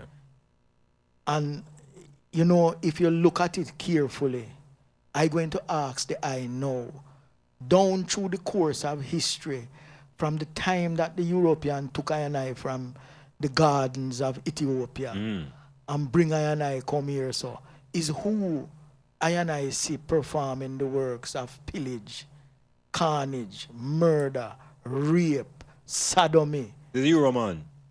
The European was the European So, source. so then if I and I look for a Satan and a devil, because of them kind of work them do, and you're saying that is the European do those kind of work, then is it hard to conclude who is the Satan? Well, guess what happened now? It's not the Satan we look search for now. We search for the doers of evil. We call those the devil. Yes. Because me what said Satan is a different entity now from the devil. Okay. Different entity. Because the European teaching is that there is a devil. And the source of evil that I just mentioned, it's not him.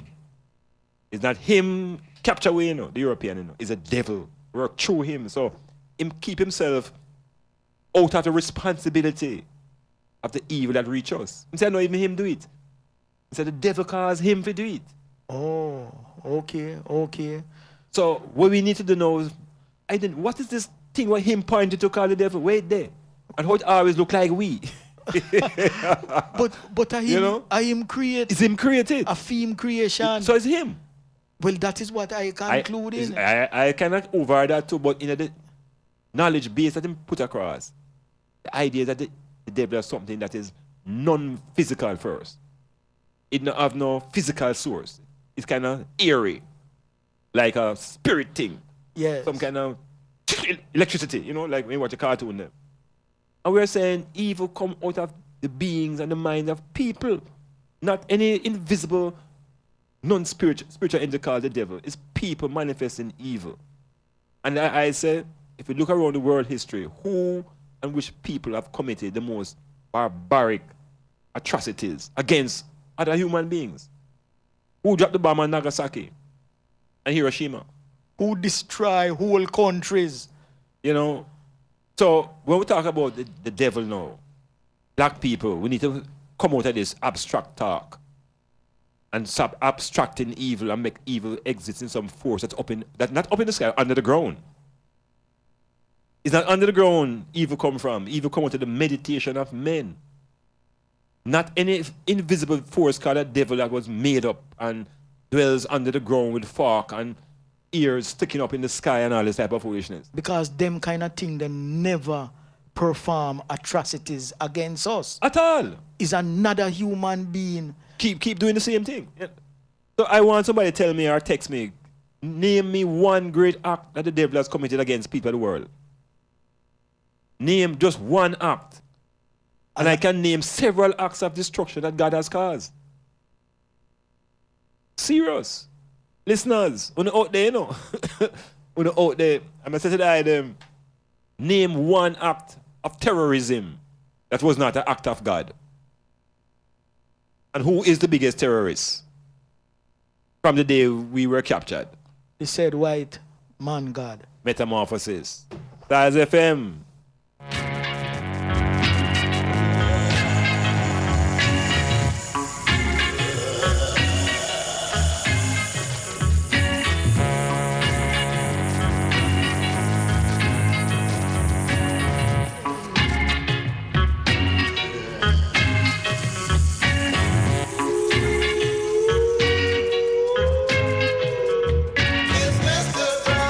Mr. Brown is a clown who rides through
we're in the deconstructing section, you know, because Macklin is here, kind of really slow it down to sort of spend more time in the discourse. Want to heal up Joy out in Vermont. Remember Joy? Yeah, man, long time we don't hear the hope Sandy don't do it too bad. Want to hear the people in Florida. I remember all the brethren in Cincinnati named Cincinnati Ricky. And some people named all Anton in Detroit and Kasha in Toronto and John DC and we link up into the cyber world people, you know. Also have to heal my community out in Harborview there, Peter Ray and the people them now tuned into StylzFM on Friday night through the internet. You know, again, looking into issues that are problematic in terms of myths and fables and allegories, things that have been given to us as literature. And although we're talking about good and evil and the forces that we use to guide ourselves, oftentimes these same things frighten us. And we become so fearful that we are paralyzed in our thought process, and our will also becomes paralyzed. Yeah, you never know, say your will can be paralyzed. Can you imagine a man paralyze your will? That means you limp. If breeze blow, it blow with you. And you have no will, no inner strength to resist. Now, hear this thing, you know, Mark on it. Them say, this is a Bible thing now, you know. Talking about two men now, Moses and Joshua. And them two men have committed two acts that I want my listeners tell me whether they believe this or whether they know that this was real. First thing them say, that Joshua commanded the sun to stand still. Now, many people in Christendom have never even thought about, they must hear it and believe it. But can the sun really be brought to a standstill? How many people think that the sun's stationary in the first place? Marcolin, I know the sun move or die stationary. How it look to you? Look like it moving or look like it's stationary? To the way it look, it stands steady. That's all. Say again now. To the way it look, yeah, it stands steady. The sun? Yes, to the way it look. No, you know, so in real terms, nothing in the universe is stationary. Yes, man, definitely. So the sun also has an orbit where it travels upon it. Well, I know this. Yeah, yes. But the Christian mind now, who into these fables, would actually tell you that the sun stop because Joshua stop it. This is the power now, they might tell you now that Lord God have give Joshua. Fable, mythology, what do I say? Yes, man, fable and mythology. You see, in creating the mystique of their religion, them have to give the one that them praise as God certain extraordinary powers. And then for them prophets, it become necessary to empower him also. You know, so, when you say prophet, I just say P-R-O-F-I-T. We don't think of that you mean, though. but the end product, aye. The end product, yes, by the time I and I come, is straight profit. P-R-O-F-I-T. You know, so you see, in the business of the construction of the Joshua, command the sun for stand still. Is the same thing like Joshua and the walls of Jericho? Is really in order to develop, to captivate and to develop power, steam behind a people. Then them have to do those things. So when Moses commanded the Red Sea to open up too, a part of the same trick that too. Definitely. Now I wouldn't say that some kind of phenomena never take place and them was able to go through. But it never have much or anything to do with any commandment from Moses. It just so happened that at that particular point in time, they were able to go through. Them say the tide got low, you know. The tide was low then, my brother. Yeah, that's why they could go across. Yes. And you see even with the standing still at the sun. Remember now, you know, the sun could have come under the influence, perhaps, of another planet. Right. And an illusion was created. Of being stationary. Yeah, that it was stationary. Even more than how it looks stationary. Seen. You see it? Yeah, because we have these ellipses and we have all these sort of phenomenon. amongst the planets and the bodies. Definitely. But Yeah. you see, once the creator did set the thing in motion, him never leave it open for no one to come there, come change the order. It's like the myth of the Virgin Mary of a baby boy. Yeah. Once the creator set that in motion, once His Majesty put it in motion, him no leave it open for no virgin come have no baby. Just like how him never leave it open for nobody come make the sun stand still. Yeah, we're looking at the reality versus the mythologies, allegories. And oftentimes, the information we get out of the church system, we're not allowed to question it. It settles into our consciousness, it goes into our subconsciousness, it turns into cement, and to some extent, we actually think that it is the truth. And we end up being simple-minded and hollow, unable to think through the process that they claim to be 100% accurate. The Metamorphosis, looking into the myths. And the final thing I also want to say before we come on this thing now is this whole idea of reincarnation. The Western world again and the Christianity system have us believe that we have this one life to live, and when we live this life and it's over, we die and we either go to heaven or hell. But the I, that almighty, powerful entity that is within, that I in its reality has no beginning. And that I really has no really end. So when the physical decompose, I am saying the I continues within its own dimension. In the same dimension it existed before it attracted the egg and the sperm and a physical body. So here say we have one life to live. Maybe we are living several lives. And every time a child is born, it is a reincarnation. An opportunity for that I to continue its journey towards its own fulfillment. Rastaman, you see the Christian religion is a minority religion, you know. What do you mean by that? You can't say that, man. What do you mean minority? It's a minority religion practiced by a minority people, the Europeans, propagated by a minority people called the Europeans. And there has been this major attempt to make it universal. True. But it has been a major failure. Struggle.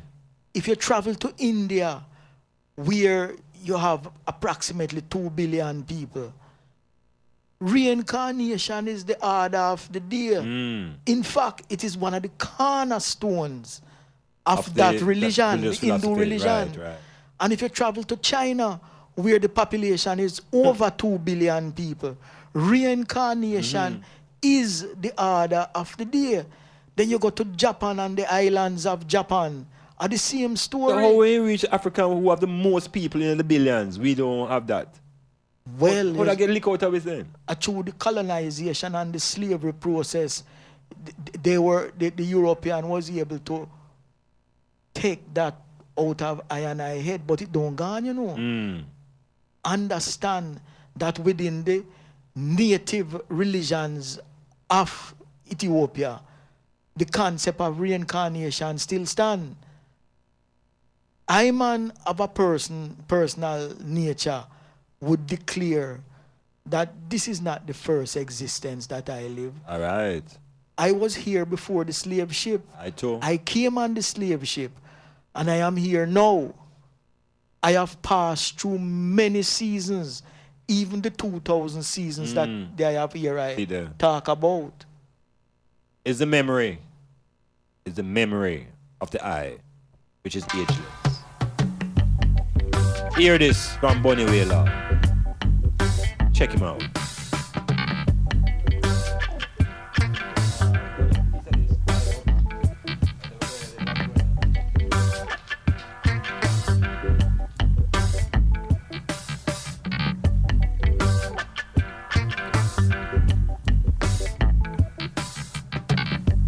We are reincarnated souls from that time, living on earth. earth, air, and water. This your time. We are incarnate souls from that time.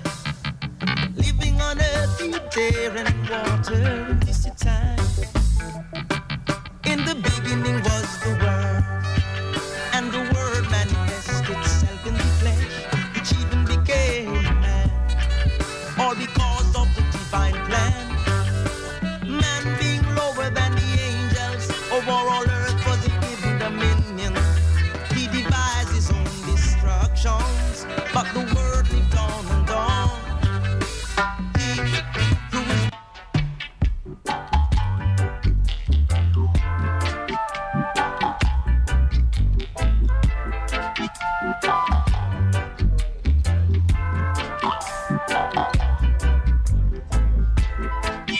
No more worrying and pain. No more crying, shedding tears like rain. For the Master has come back, gathering all his flock. Mother Nature feeds the stock. Never one nor ever let. So bind up with reasoning. Humble thyself and I'll deliver thee. Bind up with reasoning. Humble thyself and I'll protect thee. Bind up with reasoning. Humble thyself and I'll deliver thee. Bind up with reasoning. Humble thyself and I'll protect thee. Frustrated children, humiliation was not in vain. Through effort, time, and history have now found eternal gain. For the dark clouds to bring rain, then comes the sun to shine. Yeah, we have to buy it up with reasoning, because it's through reasoning that we'll arrive at some consensus as how to advance our own cause. Those who have captured and enslaved us, not really concerned about how we try to liberate ourselves, but they probably own this. So we can turn to people who are in the position of control to ask them to help us to free ourselves from their control. It will never happen. So the process continues.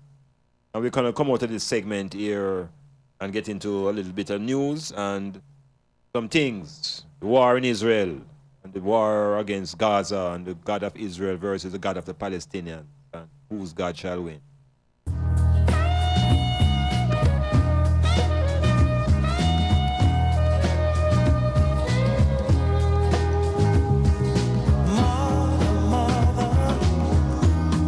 There's too many of you crying. Brother, brother, brother, there's far too many of you dying. You know we've got to find to bring some loving here today. Yeah. Father, Father, we don't need to escalate. You see, war is not Yeah, war is not the answer, but we're facing a situation now, my people, where it's all about war. Afrocentric views and news. Marconen, the man, them look like them ready to start the great third war in Europe. Third European war. I mentioned earlier about the first one in the 14, them areas there. Yeah. And then just rest up about 20 years. Them come back in around 39 and think, no, them rest up for enough time to build nuclear weapons. No, well, I tell the man something.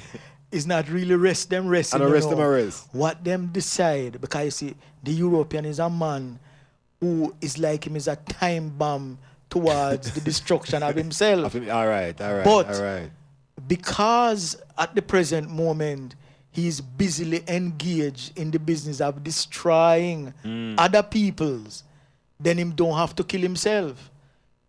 When the time come when other peoples find out what him is doing and decide, say, I'm not going to become your cannon anymore. fodder What a thing. anymore, he's going to automatically do what he has done through out the course of history, which is turn and attack himself. So, Yes, go ahead, my brother. So, when we look into Gaza now, and Israel, and Iran, and Syria, we seem to have a melting pot of violence. And a lot of the violence there is around the capturing of people's land. Yes. Now, Garvey, our great God, has told us over and over that land is the basis of power. Land. So just a quick diversion now. Imagine if the Africans abandon the concept of owning Africa. Because people are a greater interest in owning Africa than Africans themselves. True. What we find now in this place called Gaza is that something was created on another man's land with the justification resting in the Bible. It is a God issue now because these people claiming that the land was given to them by Lord God. You see, before we get to that, you see the Garden of Eden story, remember that story there? Yes, man. Who think to own the land there, so? all right. Yes. Yeah, from there, somebody struggle over land ownership. And who were the workers?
Metamorphosis, Afrocentric news and views, and the powers that control Israel having nuclear weapons, yet Iran must not have, all being defined by the United States. And the Obama administration now has been suckered into this thing here now. So, hey, it's when they want to do the dirty work, then make sure there's a black man in the driver's seat, you know. And it's a long time Israel wanted to create the act of genocide on the Palestinians. And now, under this aura of Barack Obama, they are moving, and Barack has been trapped because he must carry out the directive of the military-industrial complex. It has nothing to do with whether they're in black or brown or green. This is the American ideology at work. And so we are at a distance here. We'll feel it in the oil because the oil prices that will make us feel the effects of what's happening in this part of the world. So when Bush was in power, Bush claimed that there were 3 countries that were on the axis of evil: the Iraq, North Korea, and Iran. And him personally dealt with Iraq. And now it is the time for Iran. And under the Obama administration, the Israelis are going to provoke. You know, so we even forget about what going on in Syria. I just wait them to try to get out Assad because of a civil war, you know. The media tell us now that's not important anymore. The focus now is on Israel and Gaza. So we are being manipulated. We are being manipulated by those who control the media. Go here, go there, breaking news, we say we're tired. We can't keep up. But on the Metamorphosis, we try to slow it down and give one a chance to explore the power dynamics and look at the oil prices and wonder why we're still not working towards solar energy in this region. Are we going to wait until it gets to $200 a gallon? And when it get there, some people will still can drive, and some people will still be walking. What do you say? We're heading there. Yes, that's where we're going. Because, you see, the importation of solar technology, note carefully I said importation, is even, the cost of it is even higher than the $200 a gallon for gas. Oh. So as long as that cost is greater than what the average Jamaican can afford, is only the very rich who will be able to access the solar energy. You know, I want to challenge that idea, you know. I think that if the governance, not just the island, but the Caribbean region, was to rally around solar the way they might rally around the cricket, and having these conferences and all these big discussions about who is done and who is not done and who is king of cricket. You know, if we put that energy into our technological need, we'd have find a way to invest in that level of energy, because you can't lose over time. Well, there I am able to agree with you, except the power base is not in place to concentrate the kind of energy that we're talking about here now. Okay. The force that would be necessary, the coming together. Yeah. Because that is what has been lacking in the Caribbean, you know. The coming together. We try with sports, but we become insular with the sports thing. So we need something else. Even the try we make with the cricket. Yeah. You know, remember what them name, you know, West Indies. Yeah, not even the West Africans playing in the Caribbean. I tell you, run it.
A small world. Check this out. Brother Cape Town. Now we never see, now we never stop. Burning these fires non-stop. Yeah. Alright. All the leaders them a let the people down. Have them holding on to strong when them a drown.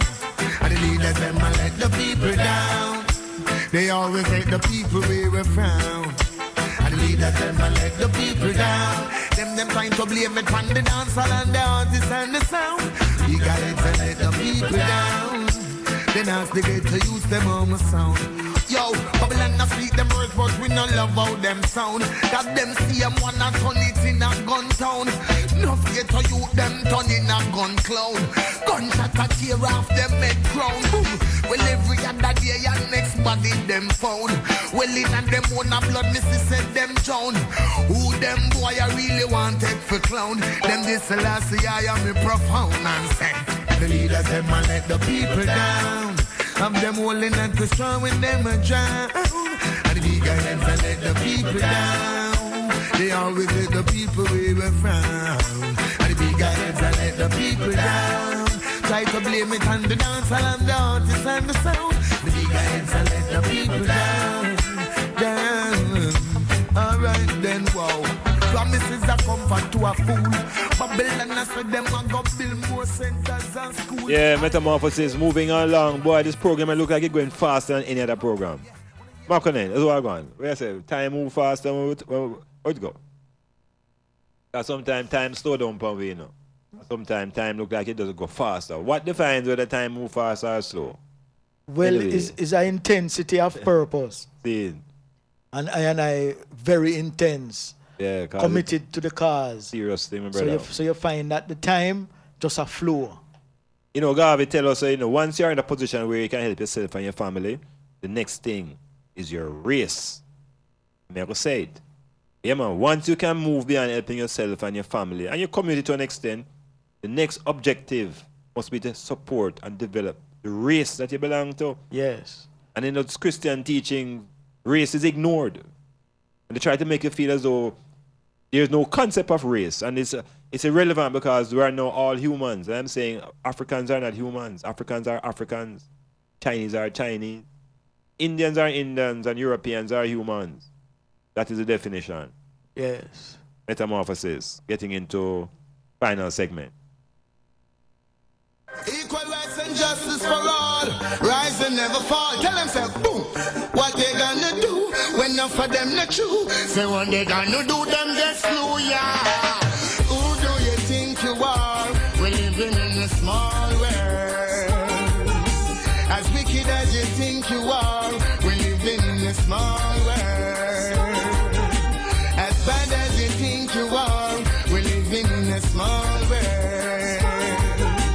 As tough as you think you are, we're living in the one your name. Alright, that day will come when I suspend and see all those wicked men in the fire getting burned. That day will come when they will try to escape and there will be nowhere to run. That day will come when I shall see they handing over bombs and bayonets and bullets and guns. That day will come when Emperor Selassie shall rise the whole of the ghettos, loot them from out of Islam, yeah. And the day I would love to see their face for all those evil they do to the human race. Yeah, Metamorphosis. And try to take things Iman out Blak. of place. Mapping in studio. Getting into a final segment now. And in this segment here, I want to continue exploring the idea that I brought forward to the item about how do we reconfigure the governance of Jamaica. Big talk that, you know.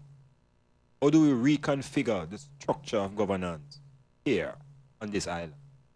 We don't need 60 men to run an island. Texas has one governor.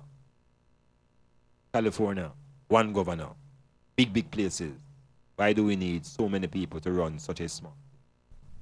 Hey amigos, big up spaceman, see? Yeah man, it's the great Mexican say, play good music, I say good music, run that!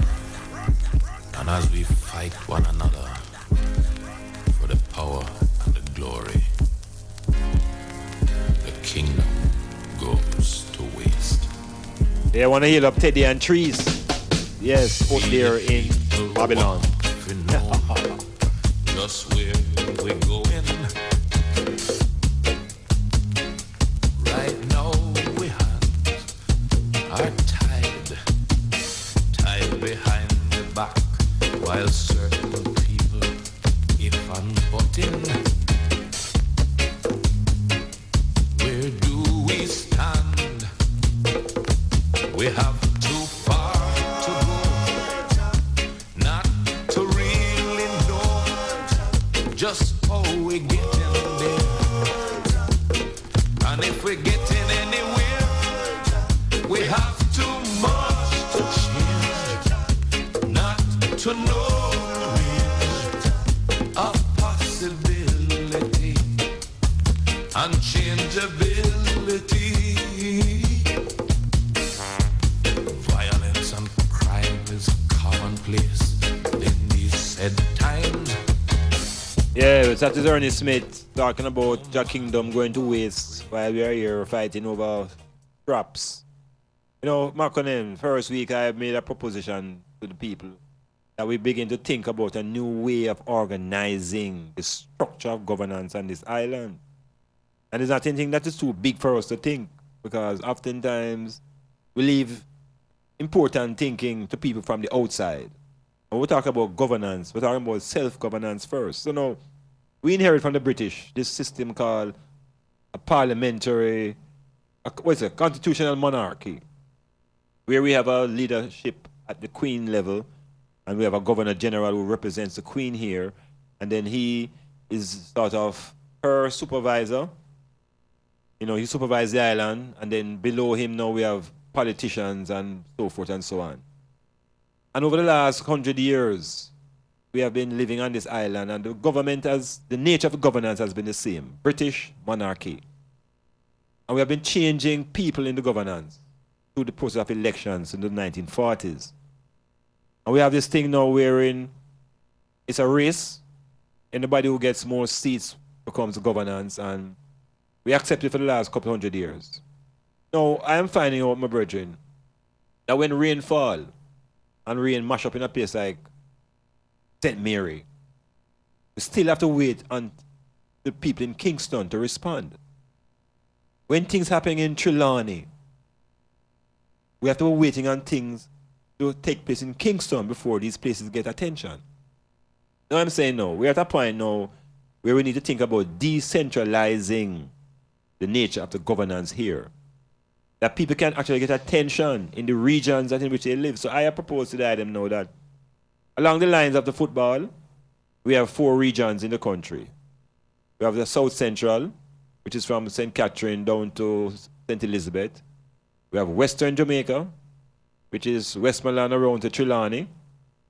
We have Northeast, which is from St. Mary up to St. Thomas. And we have Kingston and St. Andrew. We have these 4 regions. And I'm saying, no, maybe the time has come where each of these regions must get a certain amount of political autonomy.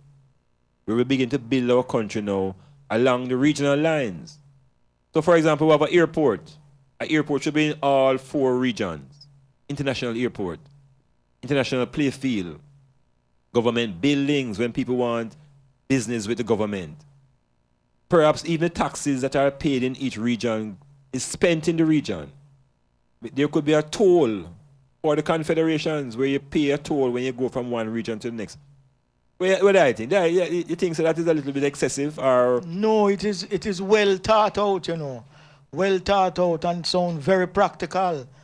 It is just that it don't fit into the political model that has been handed down by the Queen of England.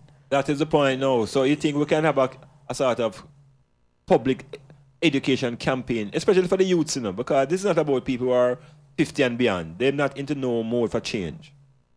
Because you see the issue of governance and resources, we have to what you call do some rationalization. We have to try to break down that PNP, JLP divide, that tribalism that keeps the country. You know, the leaders them keep saying party first. You know, so Barack Obama got up, must be yesterday, to remind the people that after this tough election campaign, that they are Americans first. You ever hear any Jamaican leader or politician get up and tell the people that they are Jamaicans first? No, because you see, that don't fit, and forgive me for saying it again, into the Westminster Queen of England political model. And it have to fit in it, you know. If it don't fit in it, my brother, it cannot change.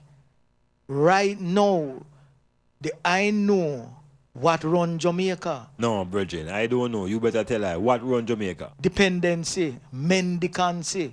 What that mean? What that mean? Well, what it means is that I is dependent on a number of external agencies, including Great Britain, the IMF, the World Bank, and America. Right. Mendicancy, because I constantly have an palm. You mean like when the man in the street behave? Yes. I see a man must put out the man and say, "One bread." Same way, sir. Same way. Okay, same way, sir. Reach now. So that is the present system.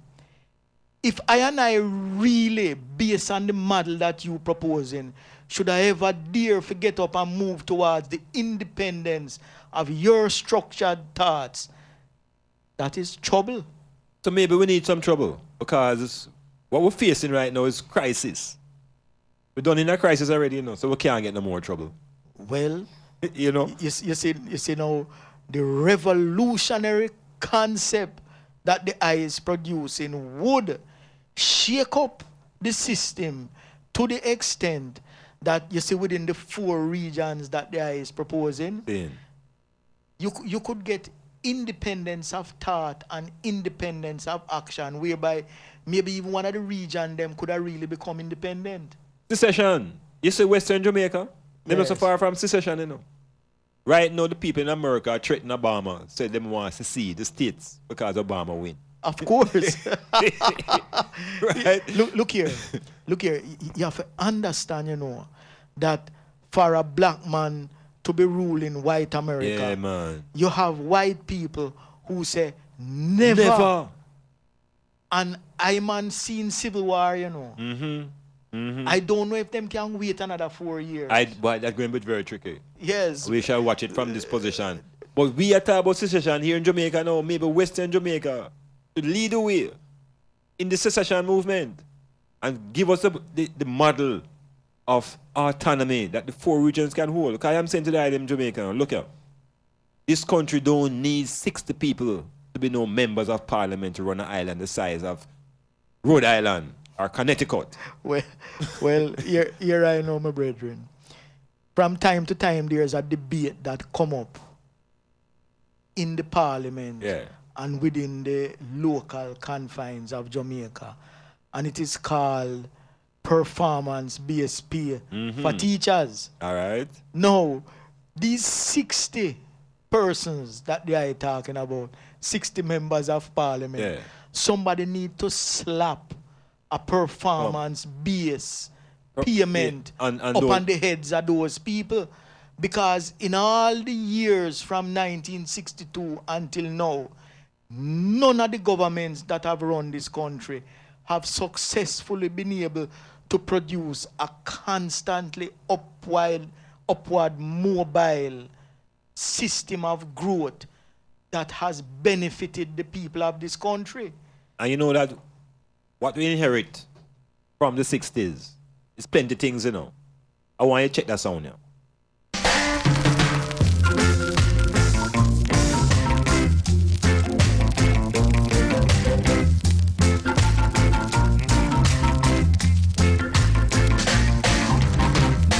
Jamaica now is on the move. All are getting in the groove. Out of many we are one. That's our motto all along. So move up now, Jamaica, move up. Though some people say we are small, still we are not the type to crawl. Yes, we are small, but we are no pup. So that's why we are moving up. So move up now, Jamaica, move up. We are independent now, with our bauxite, cane and rum, banana, citrus, tourism too, and our industries quite a few. But move up with the IRA. So, whether the IRA low, these were the resources that the people who become our governors inherited. Bauxite, sugar, rum, cake, but say everything was inherited, you know. And in 2012, what is it that we can say that we own? Nearly all those things have been sold out, you know. All of those industries have been sold. Yes. And you're to lose all the wing. You know, we can't fly anymore. Own a massive debt Debt.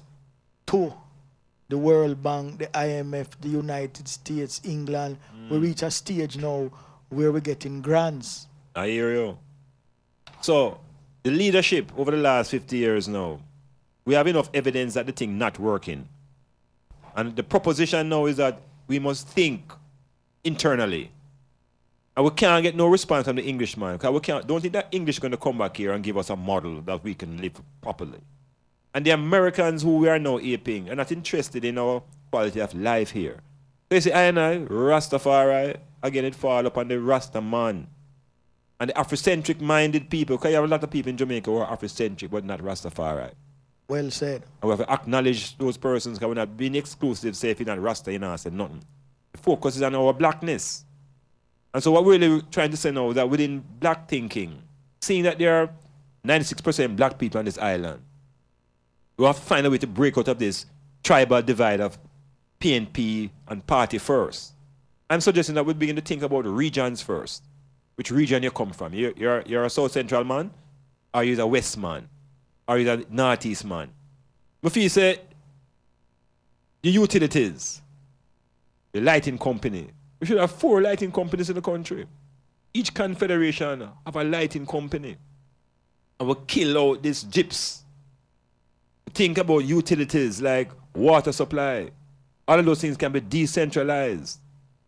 And the general public need to understand that it's not about how many cooks you have. It's about the quality of the chef. So, regionally, South Central, St. Elizabeth, growing all that certain type of food that could be distributed to other regions. And I keep saying Portland should be exporting water. It is one of the greatest resources of the parish. Yes. Why we can't colonize the water and send it to places in the island that's suffering from drought? Why we can't bring the food from St. Elizabeth up into Portland? And each region has a specificity towards its own tourist product. Yeah? So if we rethink the thing out, we have to rethink it, and nobody's going to give us a solution. And those who are benefiting at the very top have no reason for the thing to change. So when the road then mash up in a Port Antonio, or when St. Mary thing mash up, we shouldn't have to go to Kingston. There should be a center politically organized system where attention can be really paid specifically to your area. It's the views of the Metamorphosis. We say region first.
A few shots from the mighty Heptones.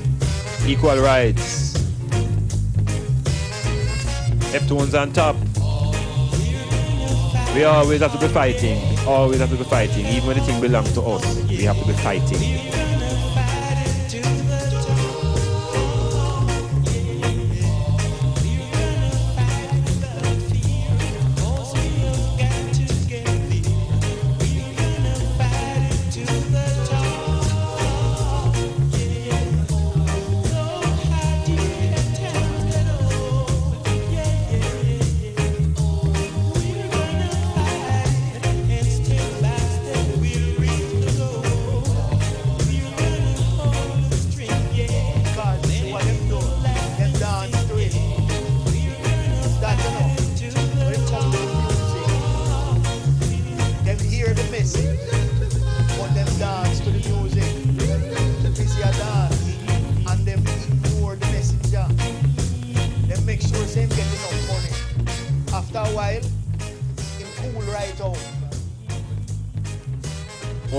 More Heptones.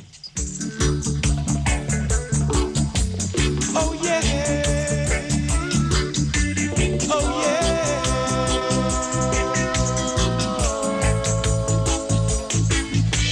Oh yeah.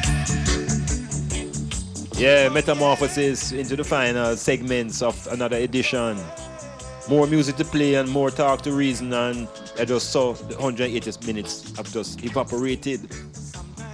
You know, it's unfortunate that the system allows us to hear certain things almost 7 days a week. And the things that we need to really hear, we hear for 3 hours out of the week. But we gotta be strong within the week. Semantics. Makonnen, another edition. But there I say, coming out of this one again. Iman once again give thanks to be here. And I send greetings to all the people out in radio land, internet land. Cyber world. Within the cyber world. And I say all praises unto the Most High, King Selassie. Rastafari.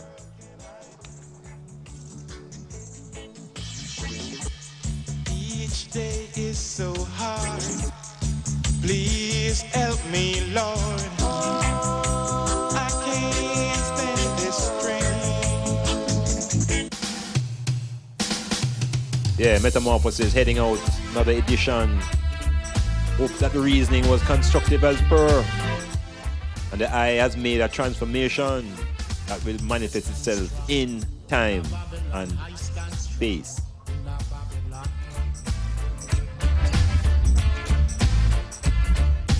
I stand strong in a Babylon. I stand strong in a Babylon. I didn't do no wrong. Yeah, so peace and prosperity unto I and I listeners. And remember, you can drop a link at Iman Blak at StylzFM, IMANBLAK at StylzFM.com if you want to continue the discourse. And of course, prosperity is what we search for, and liberation in the economics. But we have to clear up the mentality and the psychic, that the flows of funds will flow undisturbed. We all want a source of income that is consistent. But we have to clear up the confusion in our meditations. And so the metamorphosis is here for the eye, and the eye, and the eye. Peace. Iman Blak. Out. Back on in. Down. Here up us house border. And here up all the ones them. Dirks. We can't leave you out. You can hear with Dirks? We in cyber. Alright, no. I am the captain of my soul. I am the master of my fate. I am the captain of my soul. His Majesty. This is Styles FM 96.1 on your FM dial.